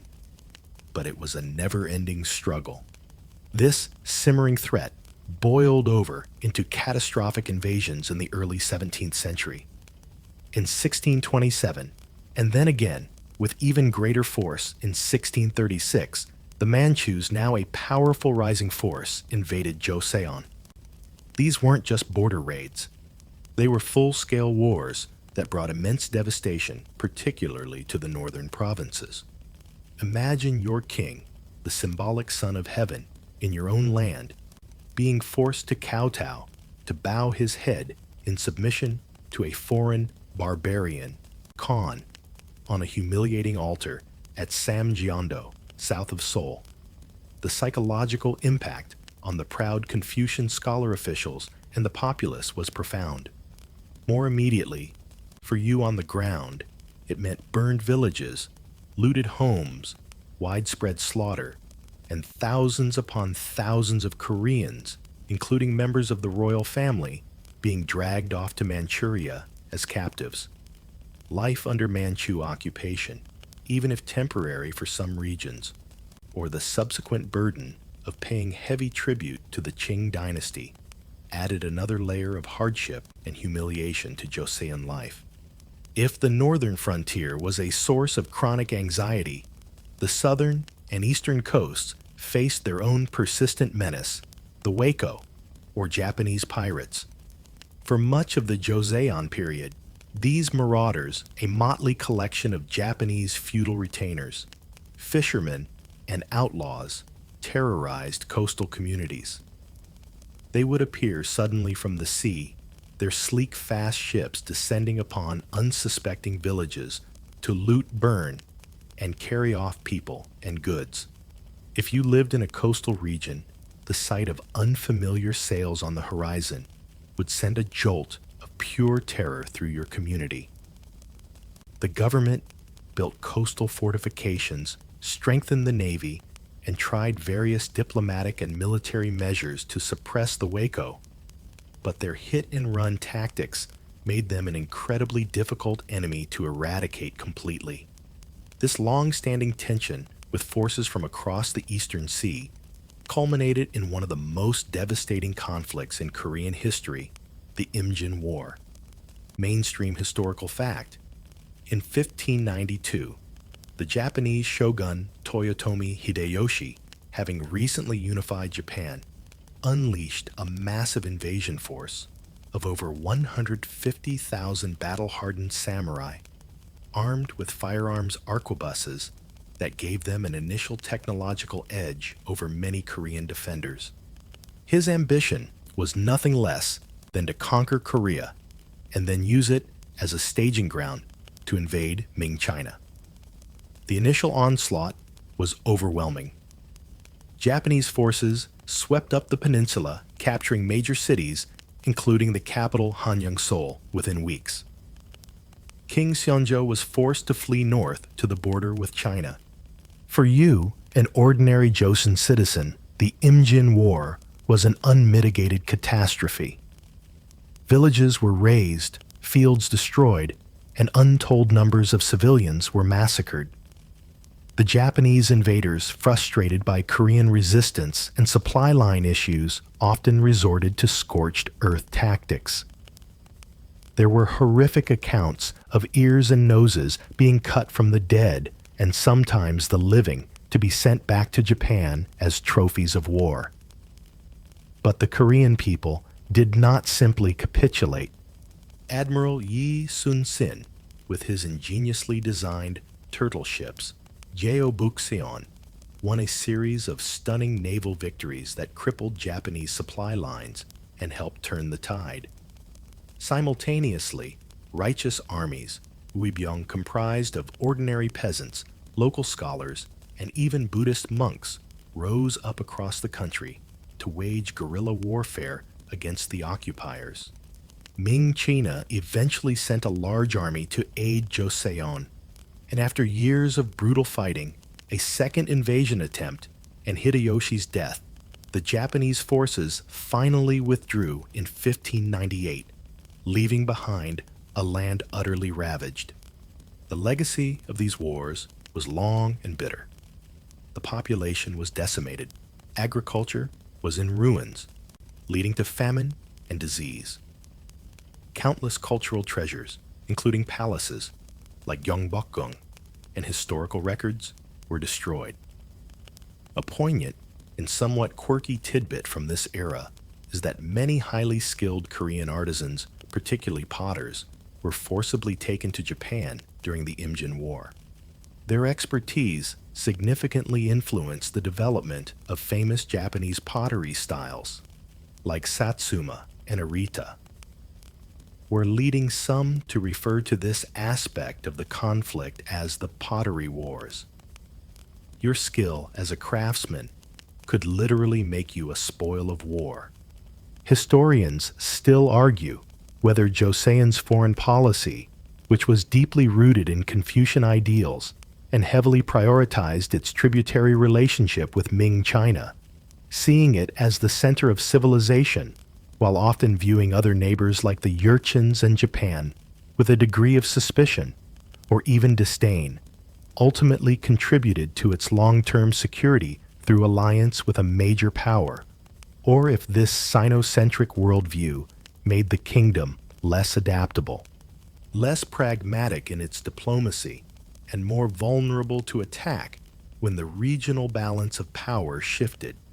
So, on top of all the internal rules, social pressures, and natural calamities, your life in Joseon was also shadowed by the ever-present threat of external conflict. Whether it was a sudden pirate raid on your coastal village, a Yurshin sortie across the northern border, or a full-blown invasion by a neighboring power war, brought with it a unique brand of terror and desolation. It meant the wail of warning beacons, the desperate flight from burning homes, the loss of loved ones, and the struggle to rebuild shattered lives in a shattered land. It's a stark reminder that even a society priding itself on order and harmony could be plunged into brutal chaos by the ambitions and aggressions of others.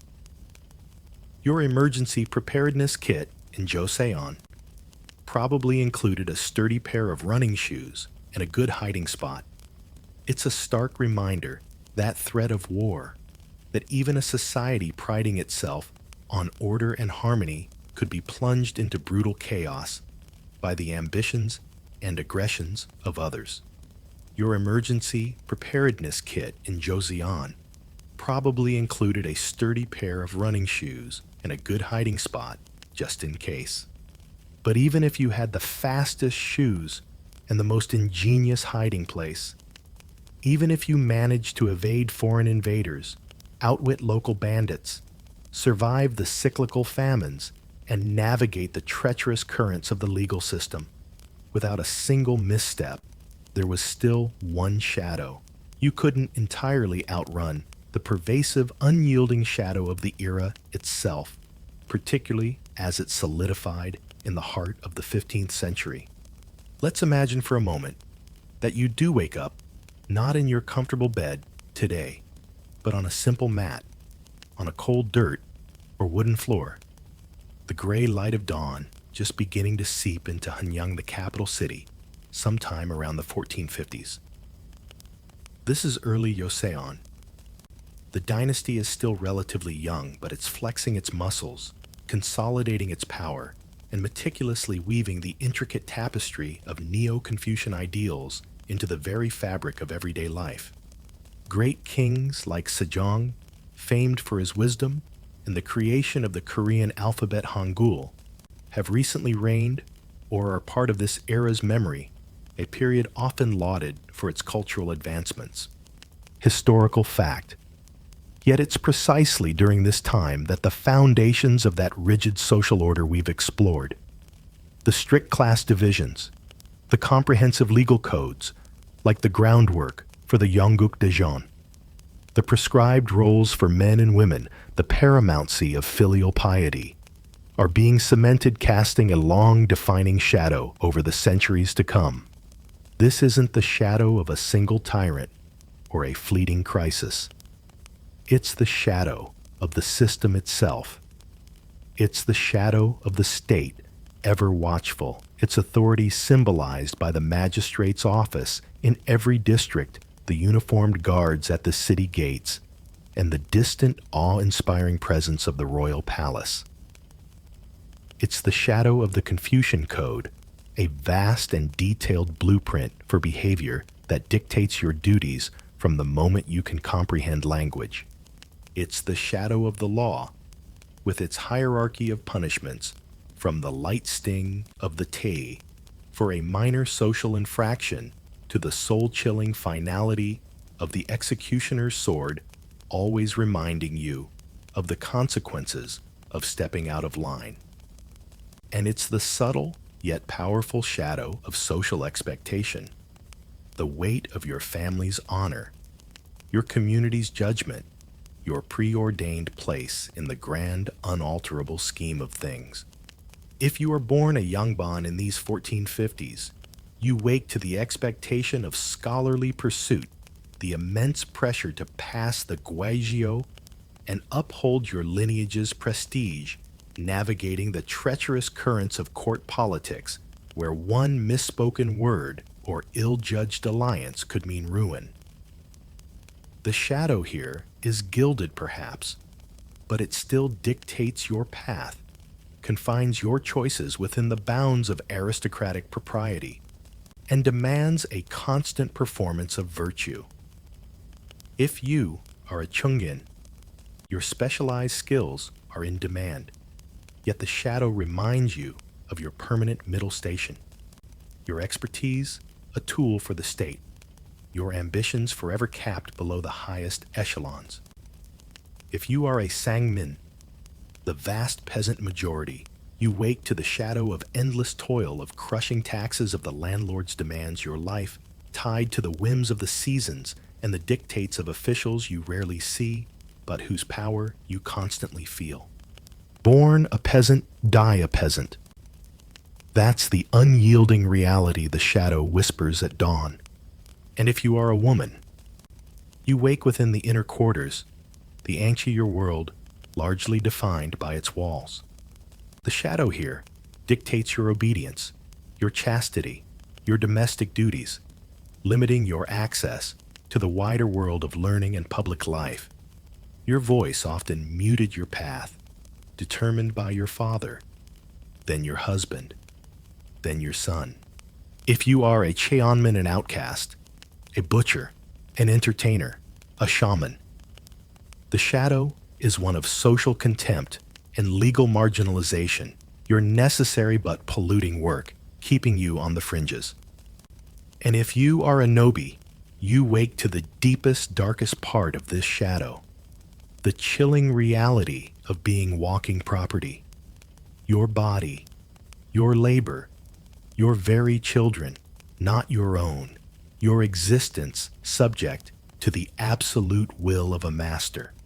This shadow is not just about explicit rules and punishments.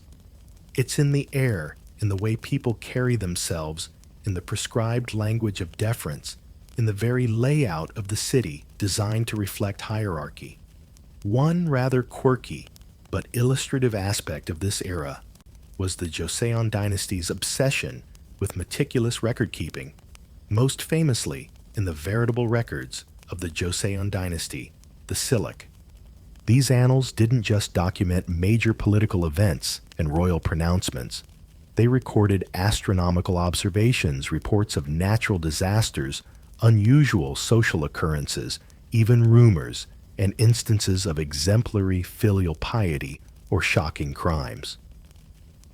This comprehensive, almost panoptic gaze of the state chroniclers itself contributed to the sense of an unyielding shadow, a feeling that everything was being noted, assessed, and judged according to the prevailing Confucian norms. Your morning routine in 1450s, Hanyang probably didn't involve checking social media, but you could be sure that society, in its own way, was definitely checking you. Now it's crucial to remember that this system, for all its harshness, wasn't conceived out of pure malice. It aimed for order, stability, and a morally upright society ideals that many within it genuinely believed in and strove for. The Confucian framework, provided a sense of predictability, a clear understanding of one's roles and responsibilities, and for some, perhaps even a sense of comfort in that structure. But as we've seen, the human cost of maintaining this particular vision of order was immense, paid disproportionately by those lower down the social ladder, by women, by anyone who didn't or couldn't conform.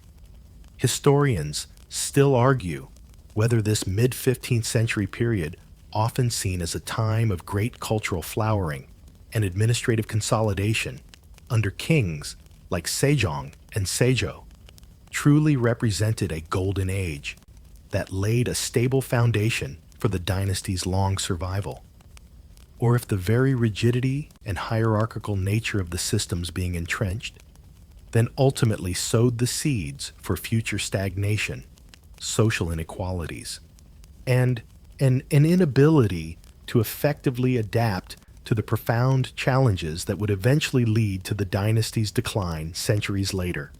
So, if you think your day was hard, if your boss was demanding, if the bureaucracy felt overwhelming, or if you just felt generally constrained by societal expectations, take a deep breath. At least you didn't wake up in 1450s Korea, under the unyielding shadow of a cane ready to enforce your every misstep, and a Confucian code that had already mapped out your entire existence from cradle to grave, with very little room for personal detours or creative edits. The poetry of its order was often written in the prose of pain, a haunting reality of a bygone world. The air seems to grow still now, doesn't it? The echoes of the gonjang, the silent suffering of the nobi, the constrained lives within the anchi, all begin to fade like mist receding as the sun truly rises on your own modern day. The weight of those centuries, the sheer unyielding pressure of that meticulously ordered society can feel heavy even from this great distance. But as our journey through the harsher realities of medieval Korea comes to a close for tonight, let yourself feel the contrast. Feel the freedoms you possess, the choices you can make, the rights you often take for granted. The stories of the past, especially the difficult ones, aren't just meant to shock or sadden us. They are there to offer perspective, to illuminate the long, arduous path humanity has walked.